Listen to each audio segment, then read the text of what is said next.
Have we started the fire? Yes, the fire rises. How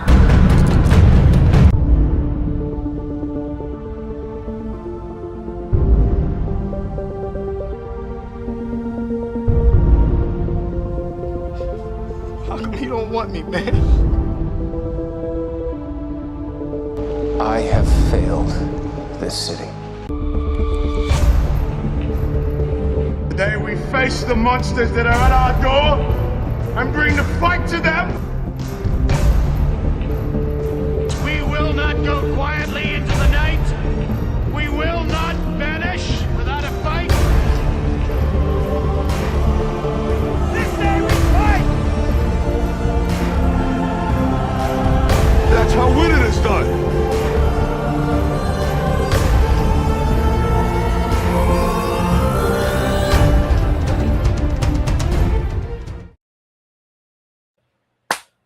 Greetings and salutations, my fellow members of the Galactic Federation. I am Nick Phoenix, your oh-so-gentle host, and welcome to the Friday Night Feature. We're talking about all the coolest movies, and sometimes my babies get taken out to the back and destroyed by a very adorable squid. Now, let me introduce our executioner for tonight. I'm sorry, I'm laying it on thick. I apologize. Welcome back to the show, Squidorable. Thank you so much. I'm glad to come on. I know we talked about this a while ago, and I'm very, very eager to talk about this movie. This is a movie I have strong opinions about. She's got her phaser loaded and it's set on kill. And also, as always, we have my faithful co-host, the middle party to this. We have Jason Ingram. How you doing, buddy? I'm doing fine. Just posting my work. Just letting everybody know. All right. So while we take care of that, so that we can, there's a couple things that I kind of wanted to talk about. So there's been a few announcements. It's adorable. Did you hear about Final Fantasy 14? I did. I don't know much about the game, but I've heard nothing but glowing reviews about it in general. So it coming to the Switch too makes me very excited. Very, very interesting, but obviously, they had to find a way to make it weird. So the thing about Final Fantasy 14 is usually there's one subscription, and you still have to buy the game on the consoles, but one subscription per console, kind of back and forth. There's a separate subscription on Nintendo. Now, if you already have a main one, you get it for 50% off, which is okay. Now you do not need a Switch Online subscription for it, which cool. What does fall in line with stuff like Fortnite and other games? They do that. I think it should be interesting. Definitely going to bring a lot more people into the game, but we shall see. I'm always up for more MMOs coming on. Oh, sorry, I didn't mean to interrupt. I tried to play that game. I suck at it, so I have no real opinion. I enjoy it. Yeah, DC Universe Online has been on the Switch One for forever. Runs pretty well. They got Warframe on the Switch that ran pretty well. I remember during COVID, I would go over to a friend's house and bring my Switch with me, and I'd play with them cross-play on their Switches. I'd be on the couch playing it portably. They'd be on the TV and whatnot. We'd be doing raids together. It was pretty fun. Huh. I tried playing Warframe. It ran really well. It wasn't my kind of game, but it was really surprising how well it was optimized for the system. The gameplay is good. The gameplay is fun. I love the agileness of it, but it is way too grindy. Way too grindy. Yeah, the older you get, the less room you have for grindiness in your day-to-day life. Look, I don't know why people want to put them in a grinder. That's made of metal or stone, and you're just being ground. That joke is bad. It's what I do. Jason, you get the first ban. Thank you. It's adorable. I don't know if you knew this, but I have a ban hammer. An official ban hammer. And a horny hammer. But yes, I have a ban hammer, and I'm not afraid to use it. But I can never ban you, Squidorable. Who got that? That was Hooded Raven that got that for you, right? Or was it someone else? Yeah, it was with a Raven. It was awesome. The other thing that kind of caught my fancy is apparently there's kind of been moves to making that, like the Steam controller is coming out soon. Which I know it's adorable. You said you're not the kind of plugged in, but I do love my Steam Deck. Here's the funny thing. Like I remember when the Steam machine was first announced, it was speculated that it would cost like $700-800, and I was like, no, that's terrible. But now, with the PS5 almost costing dang near $1,000, I'm like, maybe $700-800 isn't so bad after all. Like, I am a massive freaking hypocrite here, but I'm owning that. Now, can I ask, what is it? Just the branding that makes the Steam controller a Steam controller, or does it work better with their games? I'm just curious because I have third-party controllers. All right, literally the best way to show it is just show my Steam Deck, because the Steam controller is basically just a Steam Deck without the screen, essentially. Okay. So this is a Steam Deck. The cool thing about the Steam Deck is it has trackpads on either side that mimic mouse movements. Okay. So that's kind of like one of the secret sauce, kind of thing. Okay, that makes sense. I almost, way back in the day, back when they had, what was it called? It was like a Steam box that you would stream the game to your television or something. Steam Machine? Steam Machine. Yeah. I was looking at getting one of those, and I remember at the time their controller was like just the touchpads, and that's what stopped me from getting it. Those, yeah. But, so basically it's just just take this screen out and kind of mush it together, and then they got like the buttons on either side, but I think that's kind of standard on like PS5 and whatnot.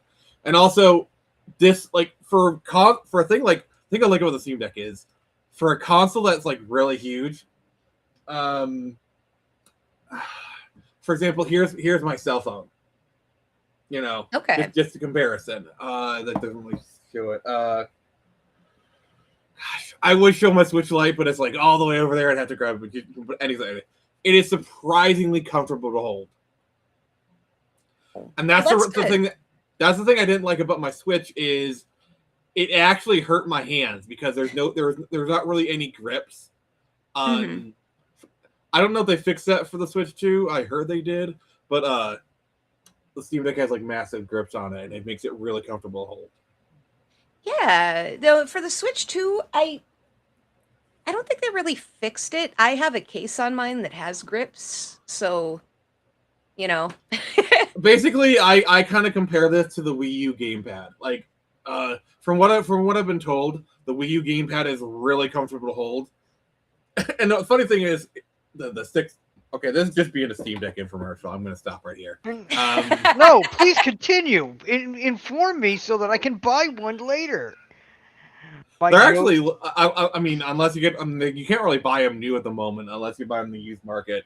But anyway, so I think it's really cool because I've been using an Xbox controller for my PC stuff, and the right stick is really starting to drift really bad. And it's becoming a pain, so I'm kind of due for a new one. So perfect timing, honestly. That is good timing. Yeah, well, I mean, just when you replace the controller, break it. That's just my opinion. Just hit it with a hammer. No, that's not going to happen. But anyway, so Star Trek 09.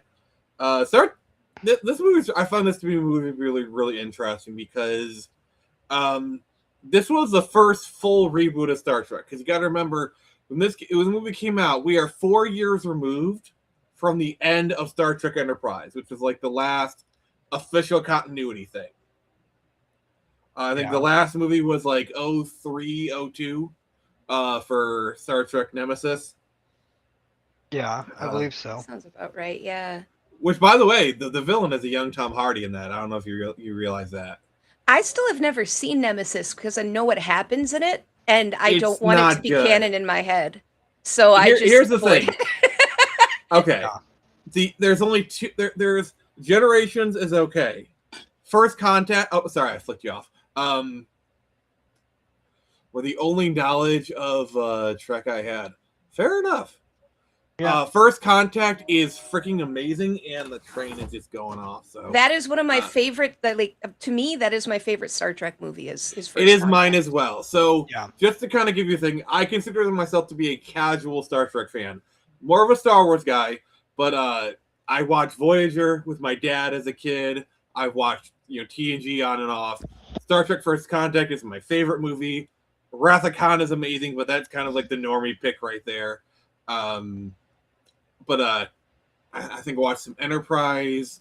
Never really got into DS9, but I consider myself a casual Star Trek fan, someone who likes the franchise. Is not like super deep into it, but I'm just making sure you guys know that's where I'm coming from here.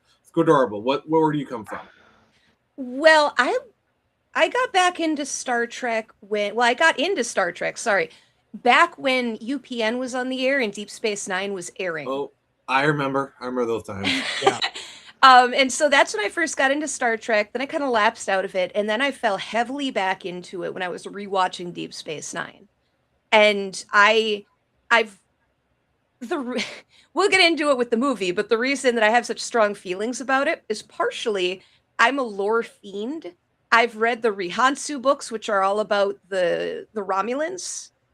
So I know a lot of the beta lore that isn't necessarily canon in the show, but it kind of tangentially is. I used to play Star Trek Online, so I'm like really into Star Trek. I've seen the one I've seen the least of is the original series. I've seen it before, but I'm more the newer air quotes, the newer Star Trek, the 90s Star Trek is kind of my bag. And I've got right next to me right now, I've got the DS9 DVD box set actually, and some Micro Machines from Deep Space Nine. Nice. It is a pity we will never get a full done remaster of Voyager DS9, because they did the full court press for TNG, and it looks great. But the problem with like Voyager and DS9 is that's when they started using CG more, and they were rendered in standard definition. Also, was Voyager when they started filming on tape? Because I know the thing with TNG was I think it was like almost all done on film, and most of the shots were model work, so it was actually not too bad to like transfer to HD. I think it was around that time. I think Deep Space Nine also, I think it might have started around season 3 of Deep Space Nine. It's 3 or 4, something like that. Because I remember I was watching a documentary and they were talking about that and about how it's just like impossible without redoing everything, which would be phenomenal costs. Yeah. Yeah.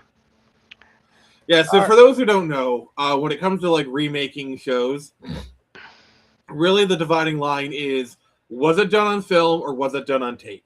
If it was done on film, because film holds more information. So like if they wanted to do an 8K remake of TNG, they could do it. That's why like stuff from the 50s can look really good, or remastered music videos. Have like the Wham! Last Christmas 4K remaster they did looks incredible because it was done on film. Versus tapes is, they were done at that resolution, and without some upscaling work, it's a little more tricky. It can be done, but that's not also what we get into special effects. This is a problem that a lot of 90s shows have, in particular, with trying to do a great remaster. Is stuff like Buffy, Star Trek, lots of shows. Highlander. Yeah. Yes. Yeah, that was a TV show. I haven't seen I believe the in the original movie, I believe the lightning was rotoscoped, if I remember correctly. I could be wrong. It probably was. But like, because the CG was done in standard definition, like 480p or something. Because like, why would you have a 1080p model when every 1080p TVs don't exist for consumers? Like, it's just wasteful, kind of thing. I got to flex here. I'm sorry. Uh-oh. Live long and prosper. Oh my goodness. So, sorry, I I trained myself to do this, so I'm flexing right now because I know not everyone can do this. So did I. It took me 2 years. 2 years to get my muscles to do that. What I did Wow. is, as a kid, took like Scotch tape and taped my fingers together. And that's how I trained myself, is I just used I tape my fingers together. Yeah, no, for me, I have to actually stretch my muscles just to do that. Oof. Yeah. I guess I lucked out. It just Yeah. comes to me. Hey, that works. As for me, for Star Trek, I fell in during Next Gen, and then I went to Deep Space Nine, and then I bounced around. Eventually, I saw the OG. Eventually. Nice.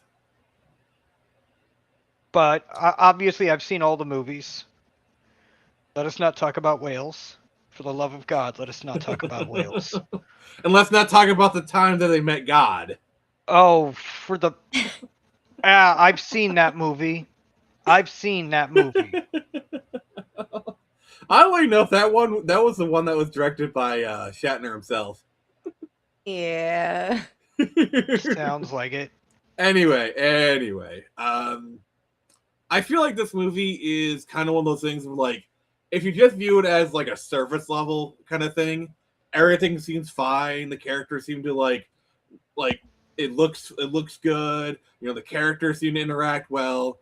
But it's once you kind of dive beneath the surface and kind of dive into characterizations, the lore stuff, it just kind of comes apart. I still like this movie, but I say that as a casual fan who is not as deep into the lore.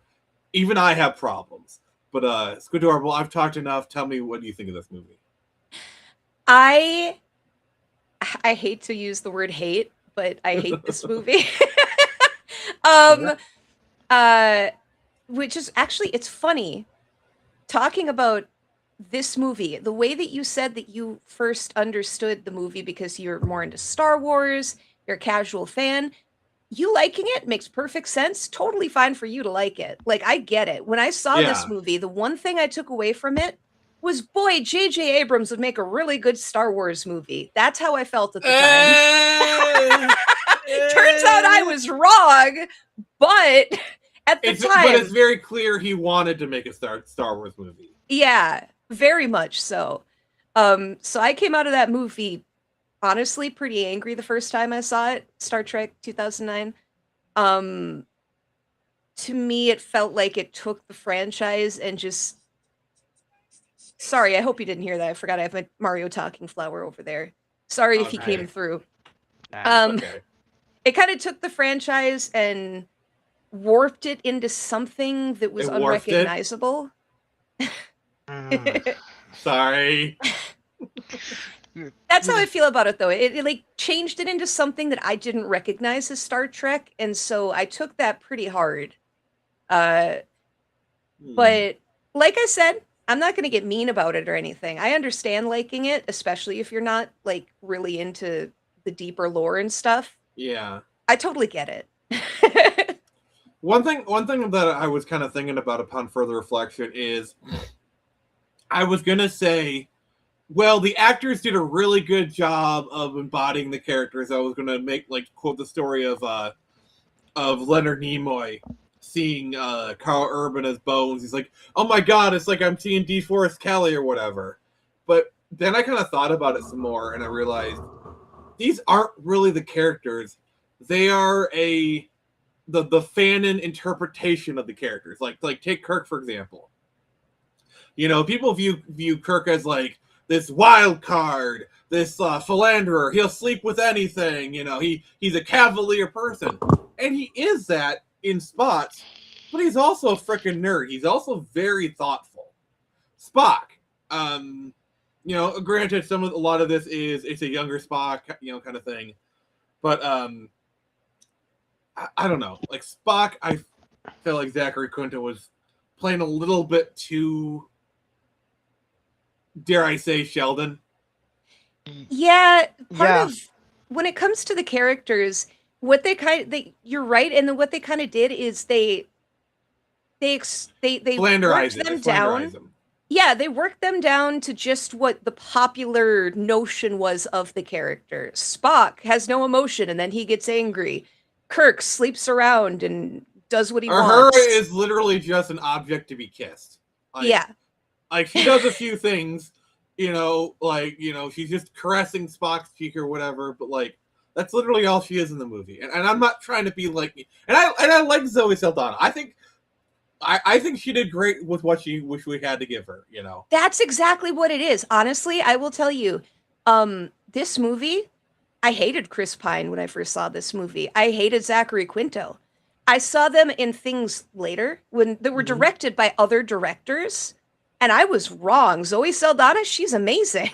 Like, they're all amazing. great actors. Yeah. But the way they portrayed these characters and the way they were directed made me feel Like, nothing but disdain for I'm the sorry, actors. Sulu. There is no Sulu in there. There is no Hikari Sulu. It's No. like it's literally it's like they watched that one episode where Sulu took his shirt off and air fenced around the halls, and it's like, okay, that's our Sulu.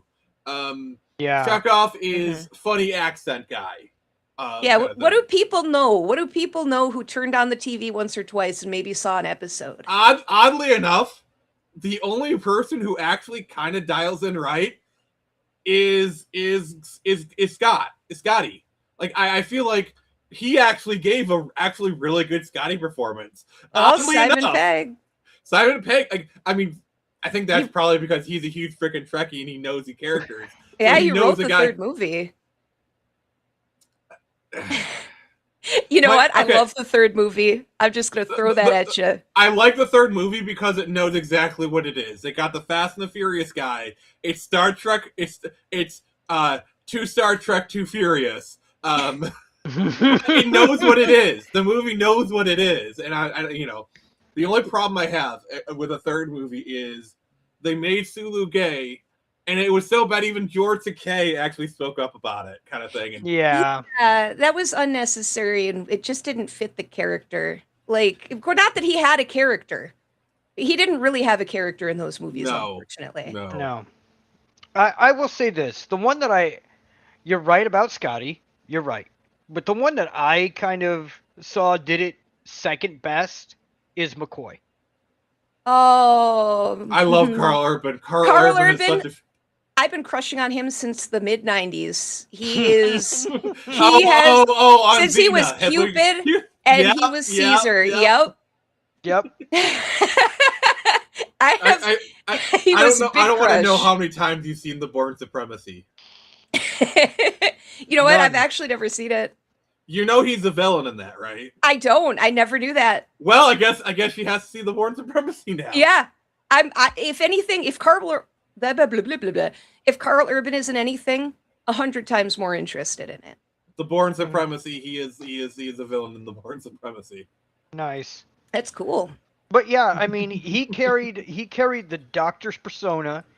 He did things that you're like, what the hell are you doing? Oh, it's doing this, and he's just listing off all the effects that will happen, and that's exactly what happened. I love Scotty in the sequels. Like, my favorite one is at the end of Into Darkness, like, and his magic blood. I love how Carl Urban just says it with such disdain. It's like he knows the line is crap. He knows how bull crap it is, but he just says it with such disdain. I need Like to the way see his that mouth movie. like twinges or whatever, and like he's smirking or whatever. It's just so great. Isn't that the one where they end up on platforms flying above a city punching each other? Yeah. Okay. Yeah, that's honestly, I feel like that movie would have been so much better if they just would come out and said, yes, we're doing a remake of Wrath of Khan. Trying to hide it was so stupid. Everybody was like, "You're doing Wrath of Khan." No, we're not. We're not doing Wrath of Khan. Shut up. That was the sequel, not the third movie. The third And- movie is where they felt the new alien or whatever. And I'm sorry, but switching the guys to make it where Kirk dies instead of Spock, it doesn't really work. Because that whole scene of like, I have and always will be your like it doesn't really hit as hard. No, it doesn't work because Kirk is emotional. Kirk has the human aspect of emotion. Spock sacrificing himself was looking at it saying, okay, the logical thing might be this, but I'm going to do this for my friends. Yeah. Yeah. You know, that was the big impact in that movie. And sort of switch it kills the big bang that it gave. And then Also, they used Khan's blood to save Kirk. Come on. I do love how they integrated the triples. But by the way, I feel like this video is just gonna be we're gonna do talk about the entire trilogy because I don't think I'm gonna be doing individual episodes for Wrath of Khan, in the three. So we can talk about all three of them here today. Fair enough. But like, I should have warned you I think the before. guy who plays Pike, great, spot on. I like him. Yeah. I just like the actor, so. Fair. Um, There is one thing that I despise about this movie, and I'm just going to say it. what is it? The death of Kirk's father. What the fuck? What do you Why? mean? Captain Kirk's dad was his inspiration Right? in the original series. Oh, yeah. I get what you're saying. Okay. His dad dies, his mom remarries, his stepfather's apparently abusive as hell. I don't he's know a- about abusive, just kind of more of an a-hole. I would Okay, say. just more of an a-hole. Okay, fine. And then he gets in a bar fight, and that's what inspires him to join the. It's not what inspires him to. Okay, I need to rebuttal. Oh, okay, rebuttal away. So the thing that the thing about this movie is it's an alternate timeline, which Star Trek is no stranger to alternate timelines. yeah, and this is true. I feel like from a lore perspective, it's not too bad. Mm. Uh-oh. Can All right, you hear me grumbling? Bring out the axe. All right, let me finish my spiel, and then Skidorable can tell me how wrong I am. Is that fair? Oh God, I'm in trouble. So his father dies, and that's why I feel like this Kirk is a little more reckless. It's not that he got into a bar fight; it's that he got into he talked to Commander Pike. He's like, "I urge you to do better," kind of thing. So that was his inspiration to join Starfleet. Skidorable, how wrong am I? I think you're okay with that one. But when it comes to the alternate timeline being established, the entire reason it's established, BS. It doesn't work. Okay. It starts because, sorry, do you want me to get into it? Because I'll get into it. Get Okay. super nerdy, my friend. Get super Okay, nerdy. so when the movie's going and you've got Spock riding he's riding the machine that has the red matter in it. Mhm. Okay. And he's going to stop Romulus' star from going supernova. And firstly, they're acting like the Romulan Star Empire lives on one planet. They do not. The Romulan Star Empire is a gigantic swath of space that would not be affected by a supernova. So the idea of a supernova destroying the Romulan Star Empire in the first place, wrong. If you look at it at a lore perspective, it doesn't make any sense. I don't think J.J. Abrams knew what a supernova was and how small it would be in that huge area. I think honestly it could have worked so much better. It's like it would be like the Roman Empire is huge, but let's say you destroy Rome. Let's say you sack fire. Does that destroy the Roman Empire? No, but it is because destroying Remus is destroying your Rome. Have you destroyed the Roman Empire? No, but you've taken out its heart. Also, we got to acknowledge Happy Dino's here. Hi, Hey, Dino. Happy Dino. I missed your intro. My bad. Oh my god. Hit me with a hammer. No, I got another problem with their initial. Ow! I got another problem with their initial premise. A supernova that will engulf the universe. Did Yeah. they not understand physics? Universe? I don't think really they said it was universe. He was talking about it being a threat to the galaxy at the very least, which is a problem. Yeah, it's a problem. There's no supernova ever detected that will ever engulf the universe. That's fine, Or Happy galaxy. Dino. We appreciate you popping in. Please make sure to give us a like, and does Yeah. everyone else. Yeah, of course.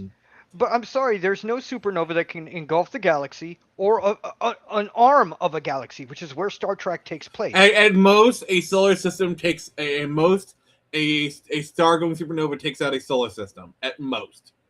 Which would be a small fraction of their ability. It would hurt. Like it would be like Rome getting destroyed. Would that be like an emotional kind of thing? Yes, but it wouldn't destroy them. And there's another problem, and I'm just going to say it. Red matter makes no physical sense. Kurtzman and Orsi, man. Oh, I hate them. I'm sorry, but if you've got matter that you can just run protons through or whatever activates it, and you create a black hole, wherever it was created is now instantly destroyed, along with everybody else. And just having it is lethal to everything. So if I remember correctly, because I don't want to say anything stupid. Basically, the technology on Star Trek, and Jason, the dogs are barking. Yeah, I know. Okay. So while he's taking care of that, correct me if I'm wrong, but technology in Star Trek is stuff that while isn't possible with our technology, is theoretically possible. Like warp drive, while it's not physically possible with our technology, it's theoretically possible if X, Y, and Z happens, kind of thing. Yeah, it's not. It doesn't feel magical, not like a space fantasy. It feels like, several hundred years in the future, maybe if we're lucky and we have the right people, we could do something similar.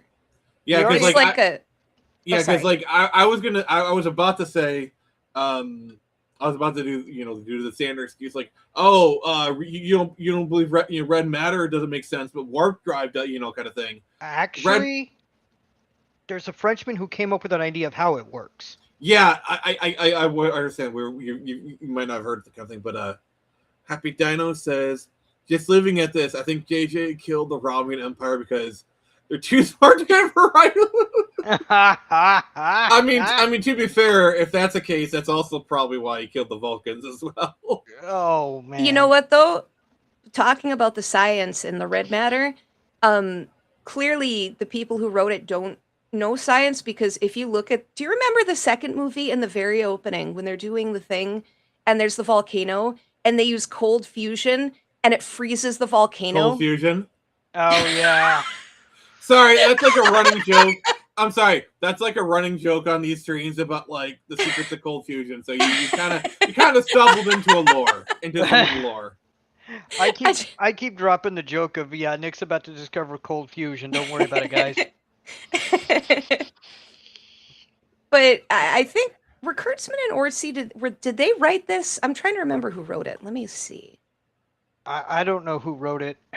I think what you're trying to say is because freezing the volcano wouldn't really stop it. It probably would make it worse, because a volcano is a pressure valve, and it erupting is just a release of stuff. So freezing it wouldn't stop the volcano. Maybe delay it. It would maybe delay it. It would blow up. Actually, we have a real world situation where that happened. At best, you delay it. At best, you delay the eruption. At best, you delay it. Here's what happens, and here's why I'm saying this. Have you heard of the island of Thera, or Santorini? Goes by both names. Pretend I have. Okay, here's what happened. At some point in the Bronze Age, this is during the Minoan period of Greece, either seawater somehow seeped into the volcano and hit the core. The island exploded, literally blew up, just from water touching the core. Blew up.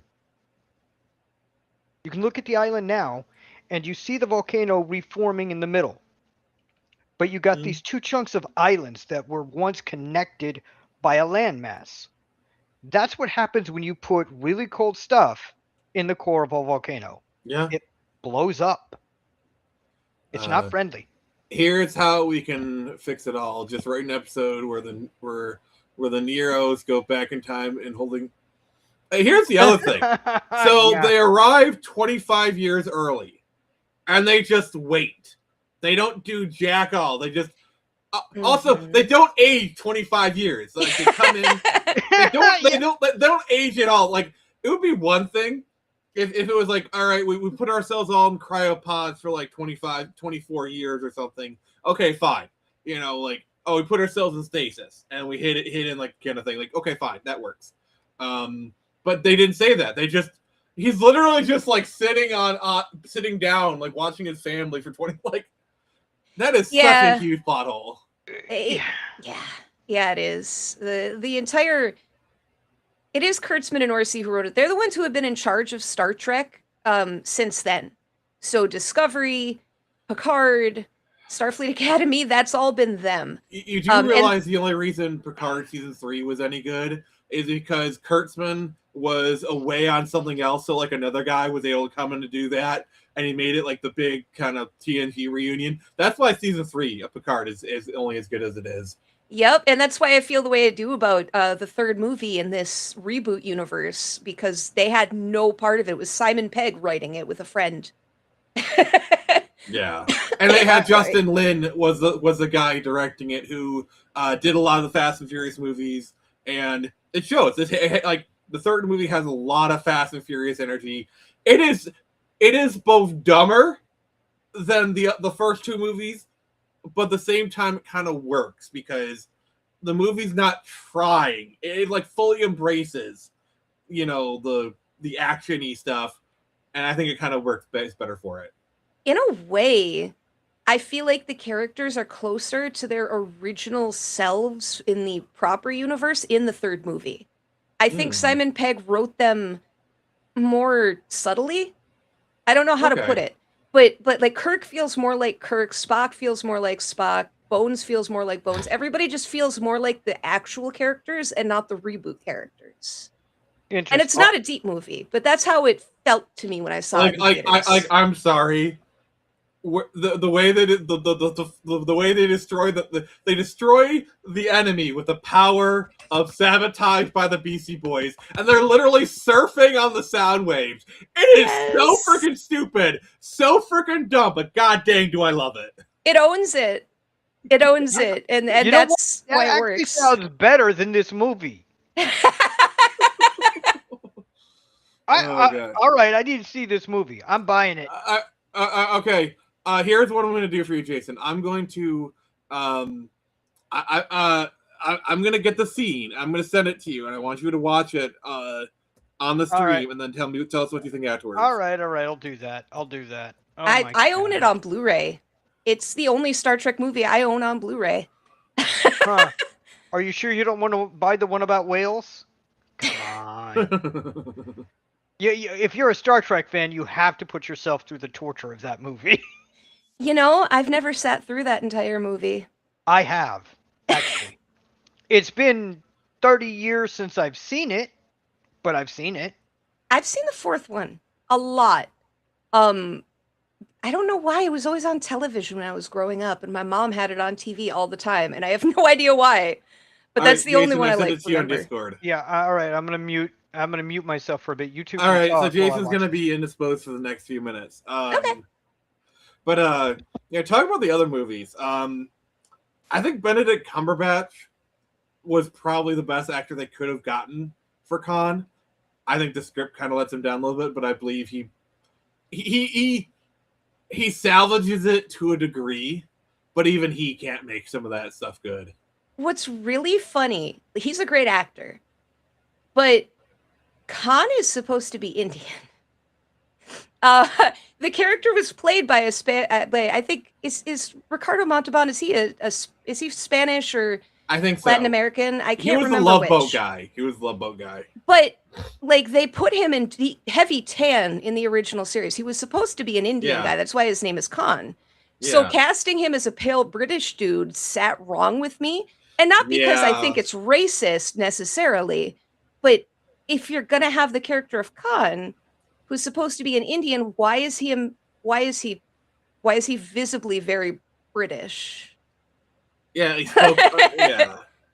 Like that it felt weird to me, but I have nothing against Benedict Cumberbatch. I think he did the best that he could in that movie. Yeah. I don't know, like the Star Trek Into Darkness is like all kinds of like weird, like I don't even mind Uhura and Spock being a couple. Like, I actually really do enjoy the scene where, like, right after the planet gets destroyed, he goes to the turbo lift and Uhura comes to comfort him and he hugs her. Like, he allows himself a moment of comfort, and like, it's like the woman he cares about, kind of has that, like, that little bit. I thought that was a really nice scene. But in the second movie, they're bickering because he's risking himself too much. You are on a spaceship! You are on the final frontier! You are risking yourself every day! He is the first officer! Like, I'm sorry. Like the stuff that they're arguing about is also... It's, yeah. Here's the thing. Everyone, like, thinks the TOS crew is, like, a bunch of cavaliers. If you go back and watch it, they are uber professional. Yeah. Like, I'm sorry, the TOS crew, as cavalier as they are, they would you would not have them like arguing in front of their captain. And it would be like 2 seconds of them doing it, and Kirk would be like, whatever this is, I don't want it on this mission. Yeah. As soon as Kirk was in that chair, Kirk would shut it down real quick. As soon as he was in captain mode, he was in captain mode. Yeah. Like, that was it. He was a very military professional guy, as was everybody on the bridge. You kind of have to be to get to that point. And I think that's part of the problem with the writing of this movie, is they go from cadet to captain in the blink of an eye. It's so contrived, too. It doesn't make sense. It's contrived, and thank you. Oh my God, that scene is awesome. Isn't it? Isn't it? I know. It's just what I love is the ending of the scene. They allow the moment to breathe. Like, they put it on. The girl kind of just does like that thing. He's like, "Good choice," And I love how, like, as soon as it hits, you can hear them like the explosions are timed to the music. It's almost like sound waves. It's so stupid, but it works. That is Star Trek. That right there. And you're right. I was listening to the conversation. You're right. Jim, I'm a doctor, not a screenwriter. I'm sorry. They did the character semi-right, but the way they got everybody on board is contrived as hell. It's like, okay, we're having this emergency, and all our fleet is off over here doing something we're really not going to elaborate on. So all these cadets are upgraded. Like, so all these ships that are empty, they don't have crew. So they're all ready to go, but they don't have crew. Yeah, this doesn't make sense. No, it's all for the convenience of the plot, the story they wanted to tell. They wanted to say, hey, what if we took 20-something horned up Kirk and put him on a ship with a bunch of really emotional 20-somethings and then sent them into space? Like Spock, I get being a first officer on the Enterprise. He's already a commander. He's already all this stuff. So, okay, fine. Him being the first officer, that makes sense. But Kirk, like, not only is he barely a cadet, he's technically an academic probation. I get that Pike likes him and thinks he's a prodigy, but like yeah, it doesn't really work that way. The military doesn't work that way. Real life military doesn't work that way. And that's kind of what they miss with those movies, is it's military. When you get into the series and you really watch them, you're dealing with military ranks, you're dealing with professionals talking to each other constantly. Yeah, that's kind of why TNG is looked upon so fondly. Like, people call TNG competency. Sorry, my list. The competency series. Blah, blah. Competency porn. Yeah, competency. Like, we all look upon that scene where it's like Data and Worf, and they're having disagreements. They go in the ready room, they hash it out, and then they, kind of thing. Like, it just, exactly what scene I'm talking about. It's good to our I'm sure. Oh yeah. And Star Trek has kind of always been that. So to suddenly turn it completely around and make it an emotional, fast-paced thing, it doesn't work, in my opinion. Kirk does have his cavalier side, but he's still professional at the end of the day. Yes, very much so. I think that's what a lot of people, they didn't get. They see Kirk. They see the clip of Kirk beating that alien on the rocks in California, and think, oh, that's Kirk. You know, they see him with all his shirt off. They see him like kissing Uhura, the first interracial kiss on television, by the way. Yeah. You know, like, oh, that's Kirk, and it is, but he's also other things. Like, would Kirk make out with that green alien girl? Yeah, of course he would. But you know, he does. You know, but I don't know. He has standards. He has standards. Very high standards, but standards. It's adorable. Anything else you want to say? Oh,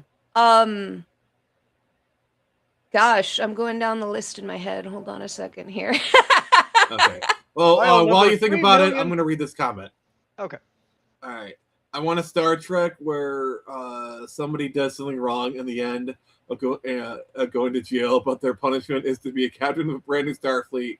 No one knows the history of the crops. That sounds like a Kurtzman show. That That does sound like it would fit into the current universe they've created. I mean, Yeah. isn't that essentially what Starfleet Academy became? It started because they're like, hey, there's this kid. He went and he stole a bunch of stuff and he attacked people. Let's make him a cadet. I'm sorry. That was the plot of Starfleet Academy. You know? Starfleet Academy was just a hugs me fest.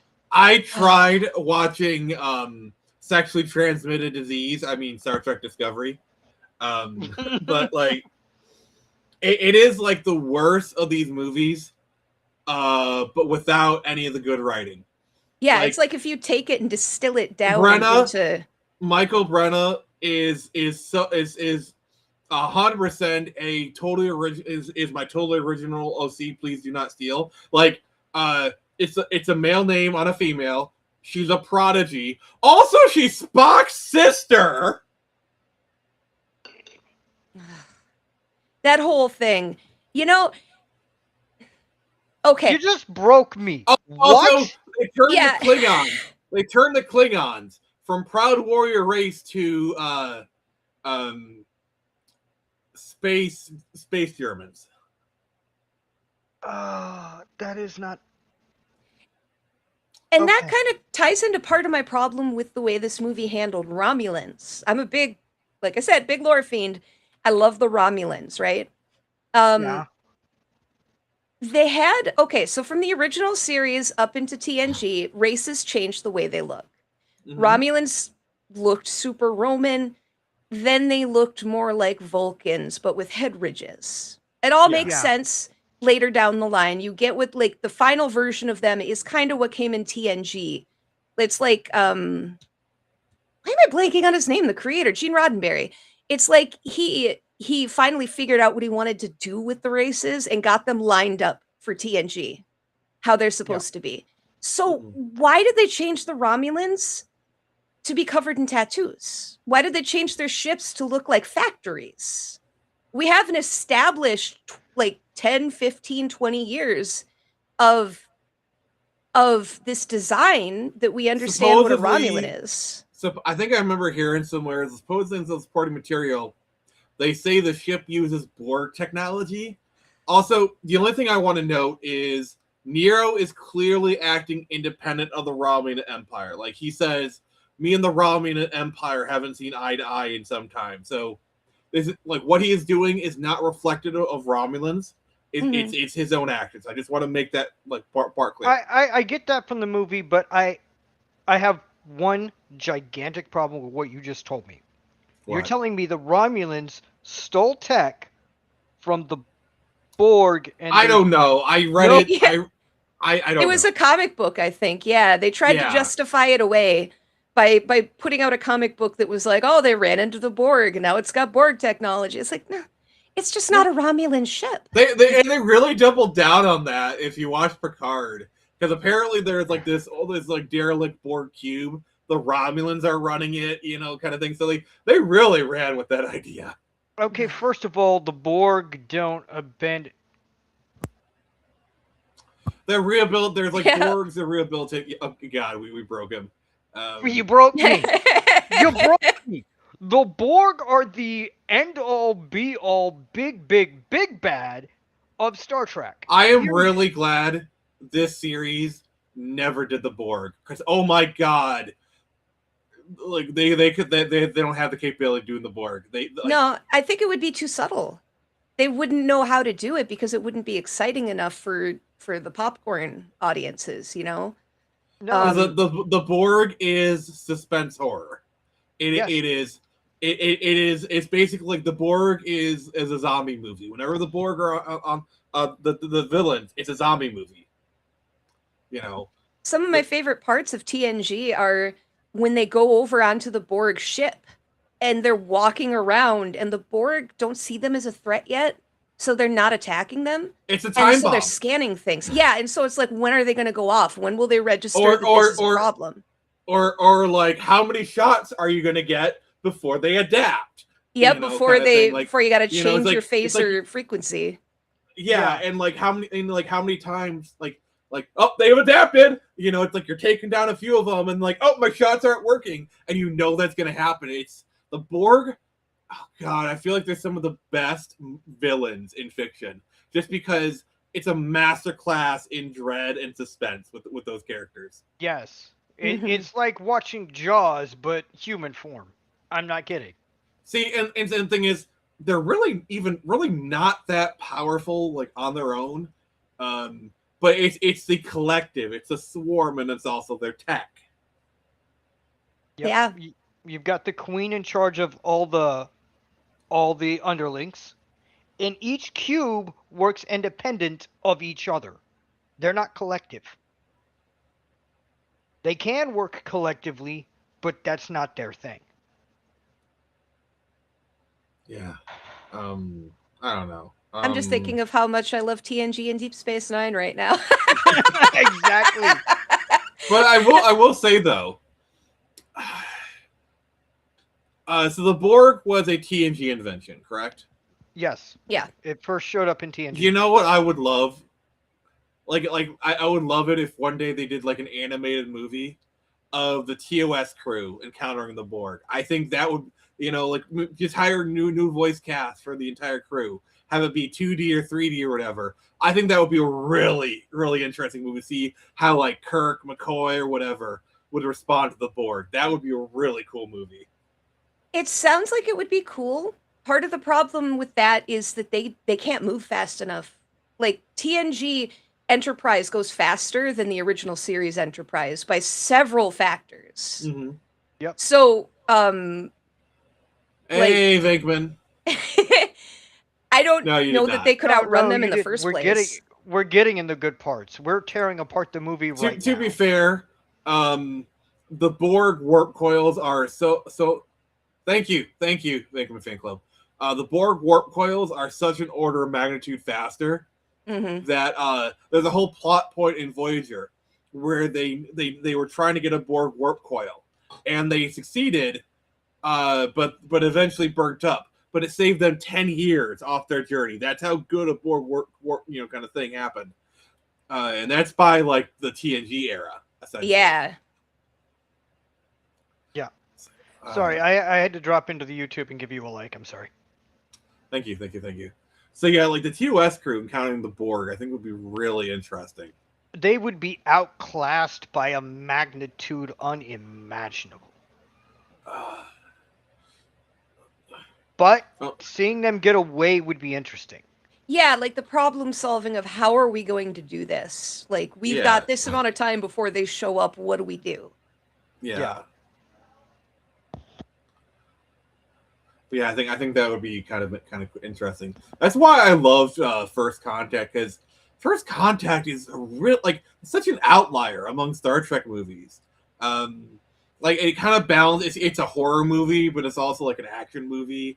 Also, the best line in all of Star Trek: "Assimilate this." Like that is such a '90s action movie line. I'm sorry, It's so silly. I love love it. Plus, sorry, people Lieutenant hate that Broccoli movie. is in it. Yeah. it. What? Lieutenant Broccoli is in it, and that's one of my favorite characters in Star Trek, so it automatically brings it up. He's Is from that- TNG. He's like this very you see him in Voyager, He's the very antisocial guy that is getting counseled by Troy and then Oh, the works with them. hologram guy. Yeah, the hologram guy. That's Lieutenant Barkley, Lieutenant Broccoli. Also, I love that they had the Robert Ricardo cameo, which, by the way, that makes perfect sense. Like, that cameo makes perfent sense because he's not playing the Doctor; he's just playing an EMH. It's like, I swear I'd never use it. You know, Well, yeah. And he even has like that kind of like, I'm a doctor, not an entertainer. Like he has like that Bones line was really great. Yeah. I mean, Bones is one of those characters, when you drop him in, you're going to have a good time. I still don't understand what they were thinking for the Enterprise finale. It's like, okay, so we have this show that's just starting to find its footing. Let's cancel it. Okay, it's the last episode, and this is also the last episode of the TNG Star Trek run. You know, the Rick Berman era. You know, the last episode, the finale of the old continuity. What do? Let's make it a TNG episode for some reason. Such a bad idea. That poor show.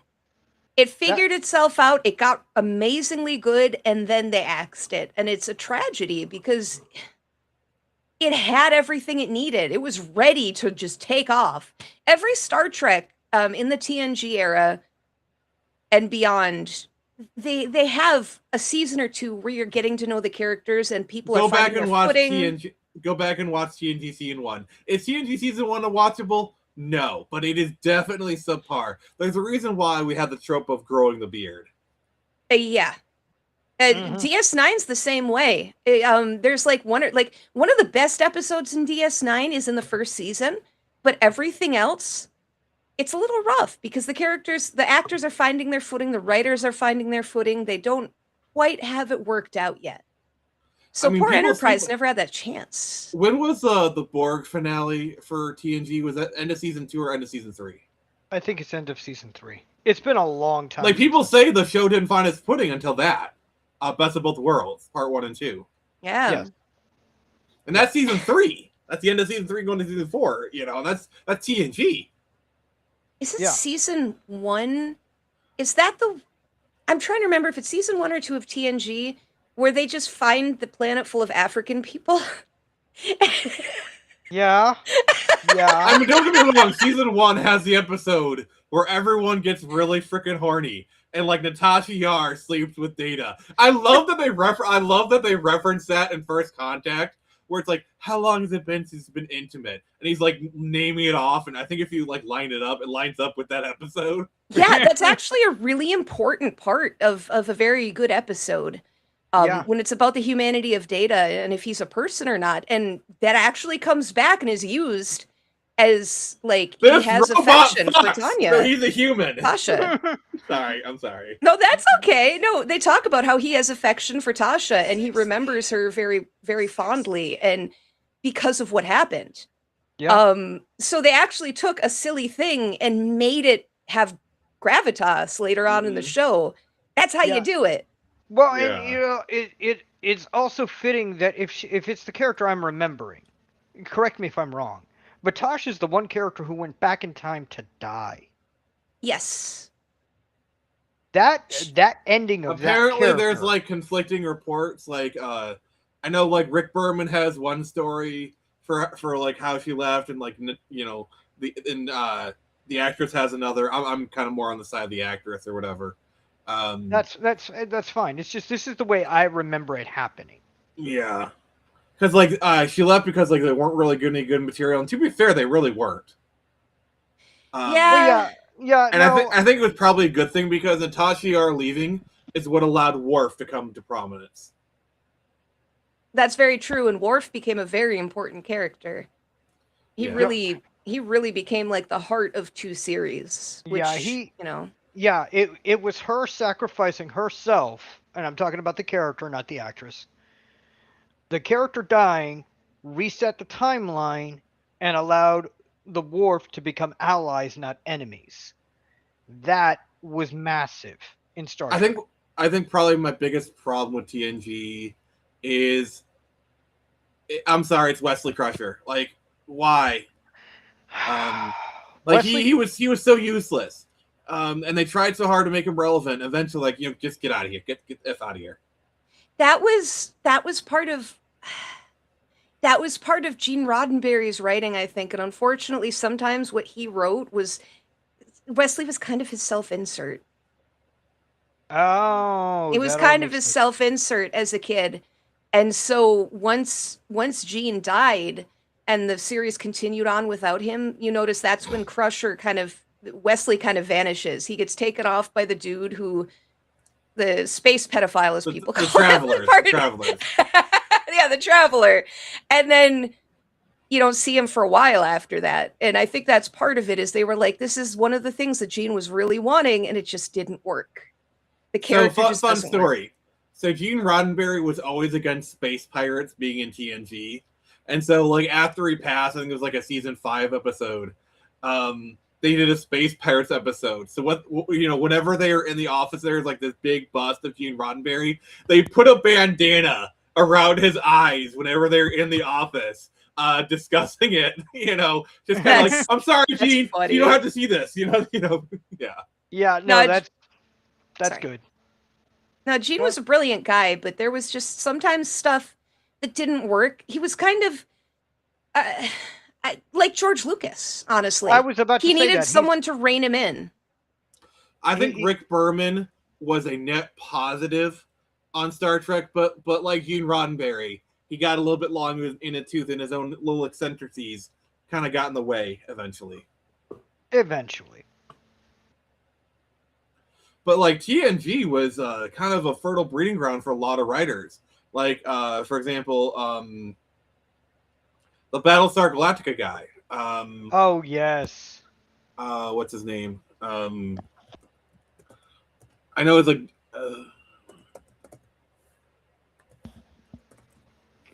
I know what you're talking about. You're talking about the reboot. Ronald D. Moore. Sorry, Ronald D. Moore. Yeah. Ronald D. Moore, yeah. Yeah, because he was a TNG writer. Then he went on to did Battlestar Galactica, which I love the reboot of Battlestar Galactica. I think it is criminally underrated. Have you seen it? I've I never have. seen it.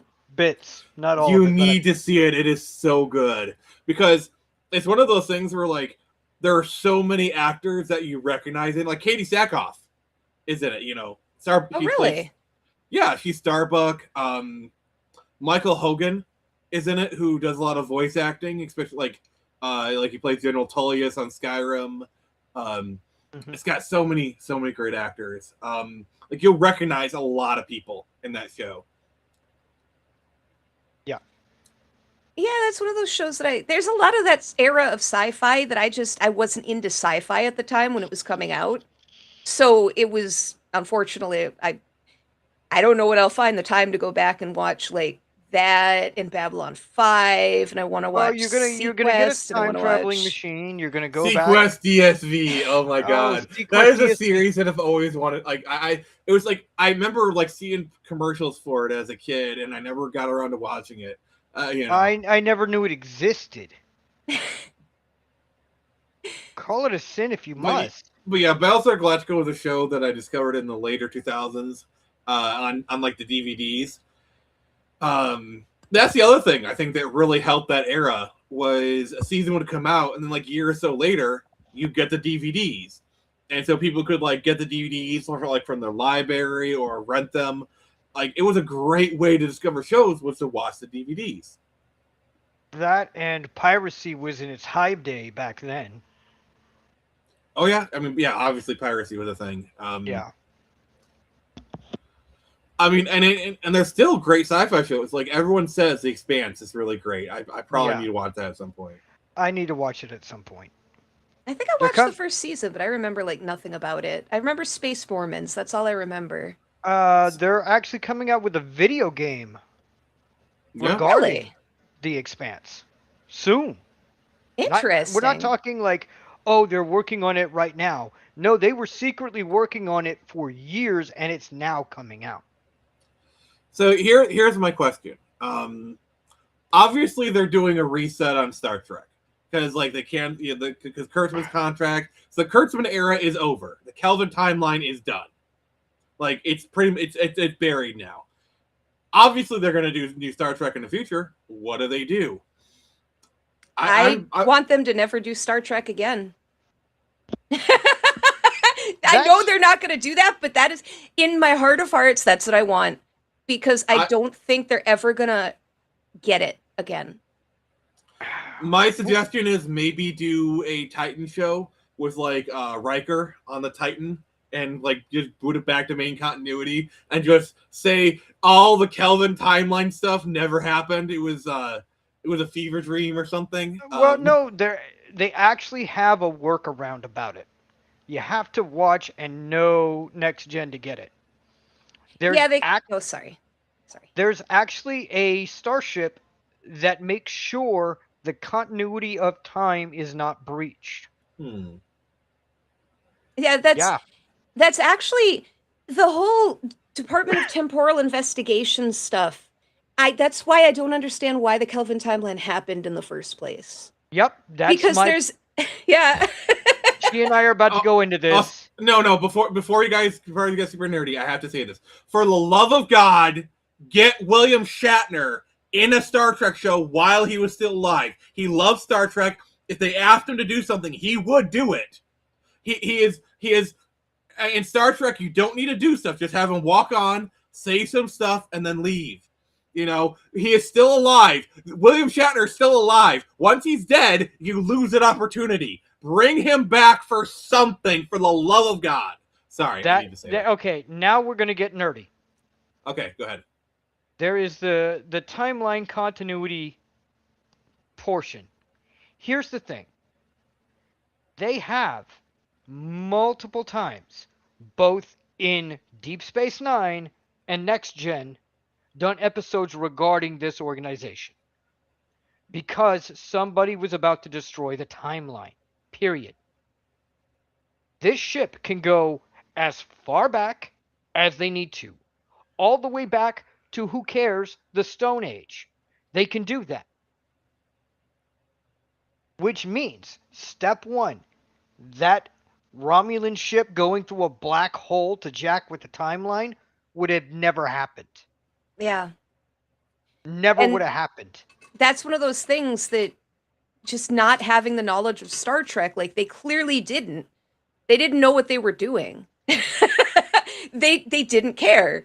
Because, yeah, temporal, like, the Trouble, what is it called? The Tribble episode in Deep Space Nine is one of those episodes. They go back in time, and then they have to keep the timeline from being messed with by this character who's trying to destroy K7, I think it is, the station that they're on.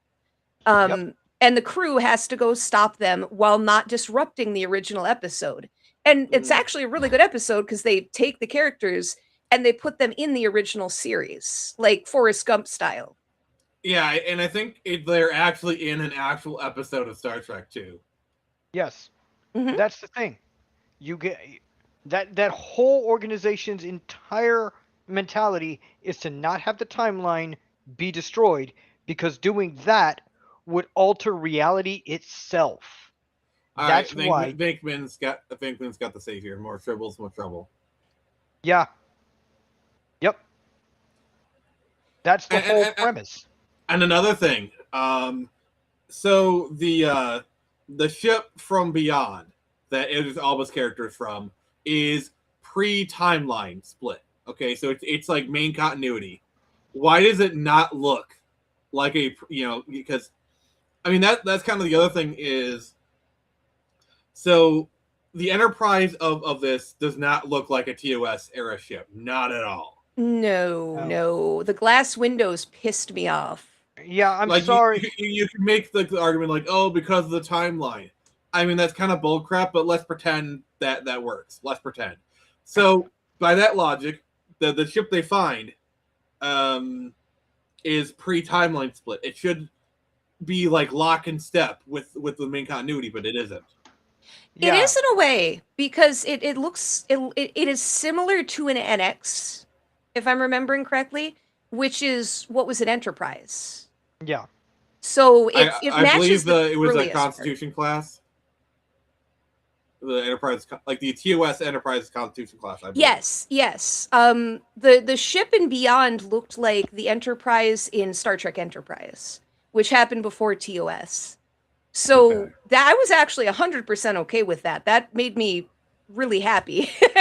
All right, fair enough. Yeah, but there are other certain I little. think that was Simon Pegg's doing. Let's just probably say Yeah, Simon Pegg. but there are had a hand in also that. little tiny little, like the style of their interactions, their boards. There are certain little things about them that were not right. That's all I'm going to say. But they're tiny. And then the other big problem I have is like Discovery. They pretty much just threw it out because like Discovery I think takes place even before TOS, if I remember correctly, and it looks honestly more advanced than the Enterprise D. Yeah, Maybe even more advanced than Enterprise E. they have hologram Ugh. technology that they didn't have until Deep Space Nine. Yeah. Hey, in Vandross, better late than Discovery. never. Hey, yeah, you just showed up, Vandross, at the right time. We're getting into the nerdy stuff. And apparently they have like this plot contrivance called the Burn. Yes! You know, whatever. Oh, dude, I learned all about that because I was so furious about Starfleet Academy. There's a character, this creature cries. This guy cries because his parents are dead or something. This baby, I don't know if it's a baby or a person, and it sets off all the dilithium in the universe, and it all explodes. Or it goes inert and then explodes because that triggers a chain reaction. Something cries, a person, an individual, a mortal being cries, and somehow all the dilithium in the universe explodes. First of all, are they God? They were attuned to the dilithium crystals. Like, No. like Some crap. if it was like a Q baby cried and that happened, like maybe, I mean, it's still kind of bull crap, but like I could maybe see them spinning that like a Q. And you know 'Cause they what? have, like, Oh, sorry. What? I'm so sorry. No, go ahead. We were talking about Romulans earlier because of the movie that we're reviewing. Romulans don't use dilithium. So how are they not in control of the entire galaxy? Yeah. Romulans use black holes to power their ships. You're right. None of it makes sense. Yeah. Once you know that, it's like, well, why aren't they just in charge of everything? It sent everybody back to the Stone Age except the Romulans. That's that's the whole what a black hole is their power source. Like you could actually have, like, honestly, that would be a faucet for good storytelling. Like, imagine I would actually probably have it be like a limited series, like a single season storyline, where it's like a single out, like it's like a space station. No, just have it be like a space station, and the burn happens, and they're isolated, and like the Romulans are like trying to take over the galaxy, and they got to hold out. Like that's a good sci-fi show right there. Seriously. Yeah. Hire me. Exactly. Isn't that frustrating when you look at what people are writing and you go, man, like I could come up with better ideas in my Just sleep. like twist a few knobs here, kind of thing, you know, whatever. Didn't they kill the main Romulan planet? Oh yeah, no, okay. That's something we did discuss, but I don't mind discussing it again. Yeah. Go ahead. It's not Romulans, their home planet being destroyed. Yet they have thousands of star systems under their control. If you were to destroy the entire Romulans with a black hole, the size of the black hole would have to be, or a supernova would have to be, is so massive that physics itself would stop functioning. Period. Congratulations, you broken physics. Here's a theory that would happen, and I heard about this theory a couple of days ago. There's a theory that if some subatomic particle decided to stop functioning, all reality would just cease existing in that moment. It would happen instantaneously. If a black hole is big enough to destroy just the arm of a galaxy, first of all, reality itself would just cease being instantly. There is no movie. Plot over. Because if a black hole is big enough to swallow like an entire section of a galaxy, then it's at that point it's kind of big enough to swallow up the entire galaxy. You know. Yeah, it's so big that the core of black hole at the center of our galaxy would be pulled towards it. Mm-hmm. What are you talking about? Think. They didn't. Yeah. And honestly, this is kind of the problem I have with modern writing is they don't think things through. It's a lot of like, hey man, wouldn't it be cool if? And then a lot of modern writers, they have this moment in their heads, and they write for that moment. They basically bend the plot to get it to that like that 15-second clip that they can put on TikTok. Everyone shares, be like, oh, look how cool this is. The character did that. The plot contrivances, all that stuff. I have a plot.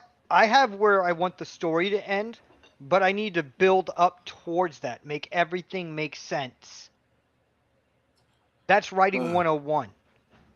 Also, like, there's no plot consistency, and I understand why a lot of these hack writers, you know, they just like the first thing they do when they get a property is they just throw out the lore, because lore to them is a barrier. It's a hurdle to like, because like they like you know, the last thing I want is I have this cool story, so I'm never being like, you can't do that because page 376 on this book that came out 30 years ago says you can't.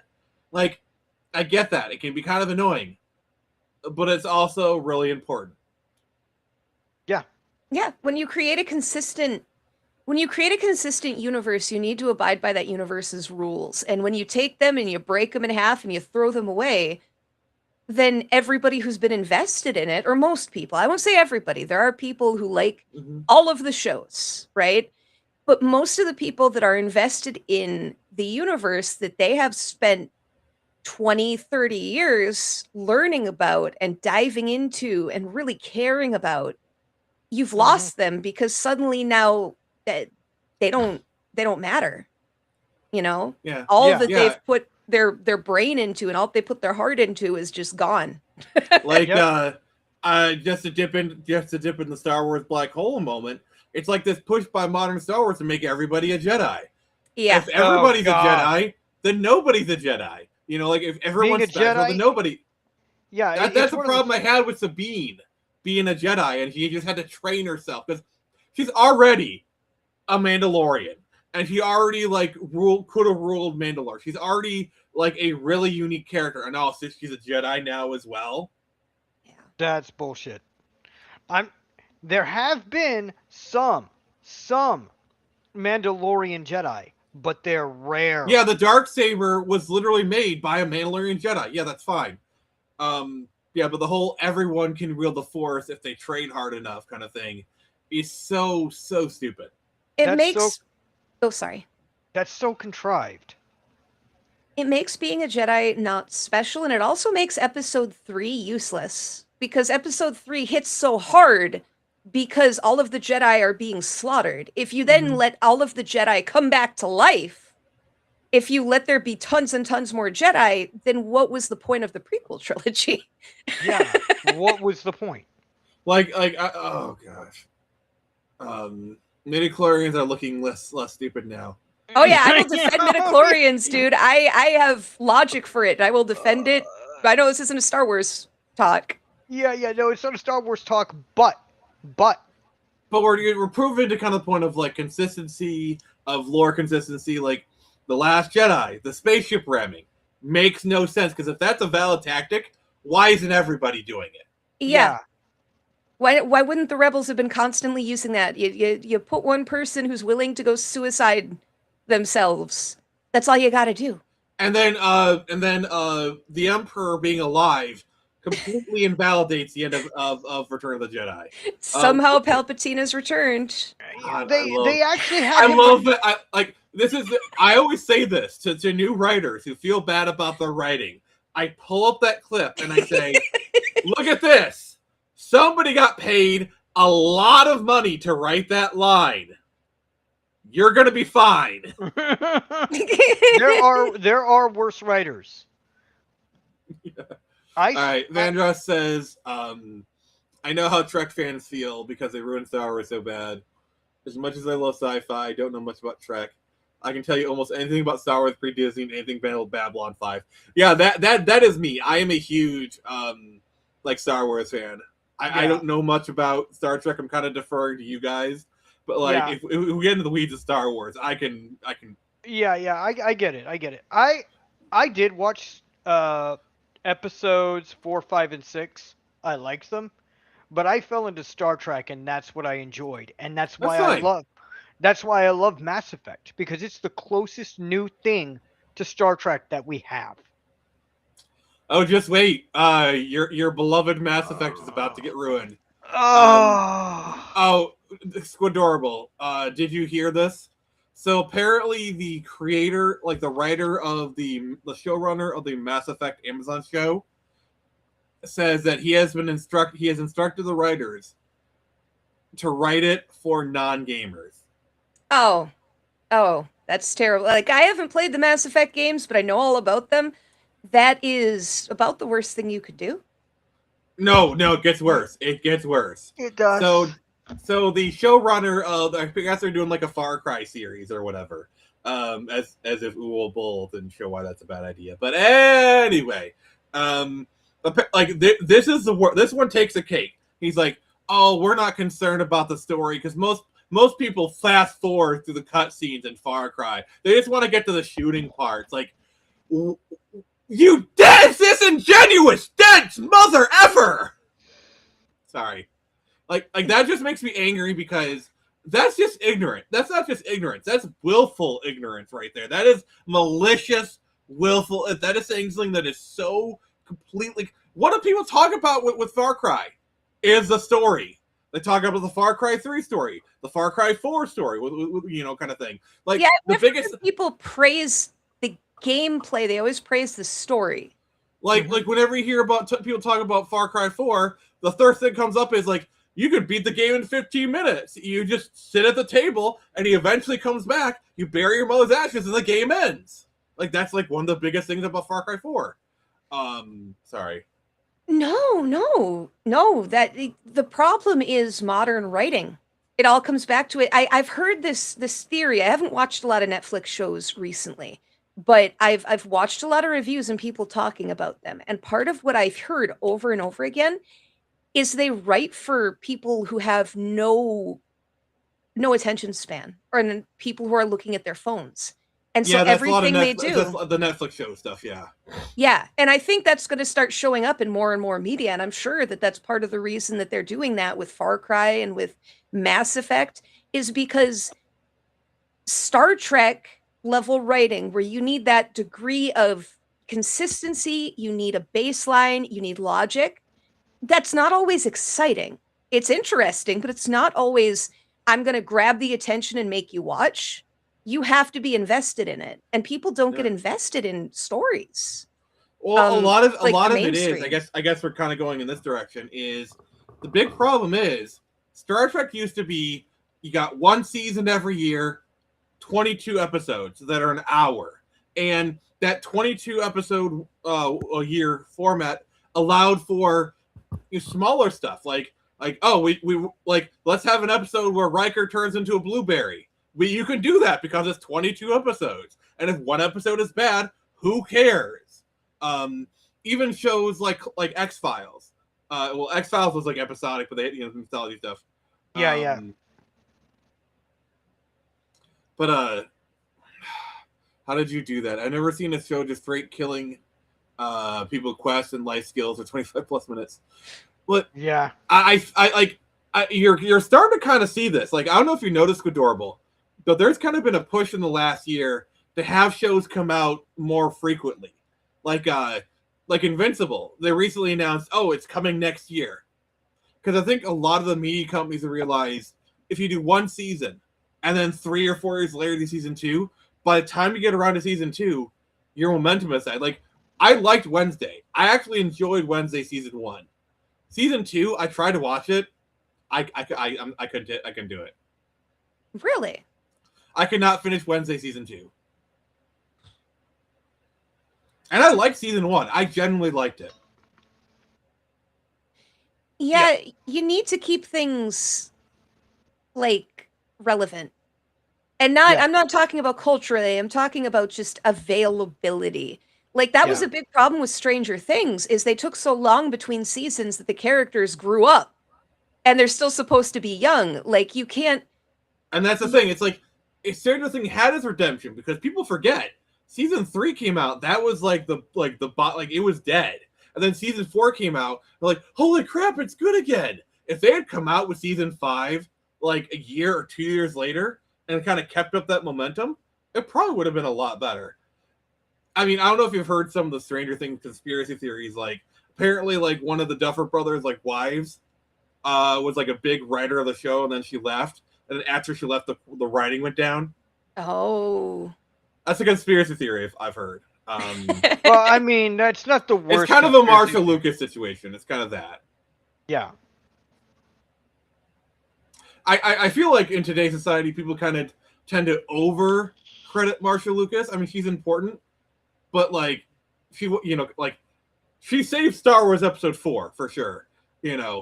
But like, oh, she was the reason everything kind of thing was good. That's improbable. Yeah. I don't know. What do you think about that? You know the whole Marsha Lucas situation, right? I don't. So Marsha Lucas is George's wife, Yeah. but she was also an editor, like a world-class editor. Like she worked for Steven Spielberg. Oh. And basically the story of like, if you look upon the story of Episode 4, it is a miracle the film came out, let alone it was so good. Like it was a freaking mess. So they did like an assembly cut that was like 4 hours long. It was absolutely atrocious. So basically George brought in Marsha and like two other editors, and they completely re-engineered the movie. And Episode 4 is definitely a movie that was saved in the edit. Okay. I would really recommend that you go and look at like documentaries. Like I think Star Wars Empire of Dreams. It was the one on like the trilogy DVDs. I remember watching as a kid. Okay. Yeah, I still have those.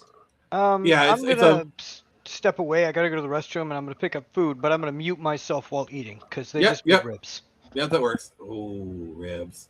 But yeah, I really recommend the DVD box set of the trilogy, like the gold box or whatever. I think it had Star Wars Empire of Dreams, a documentary. I really recommend watching that. Okay. I don't think I ever have, and I know it has, and it has a complete DVD that's just special features. I remember that. Yeah, so it because must like be on there. Yeah, the story of Episode 4, like the shooting in Tunisia was a mess.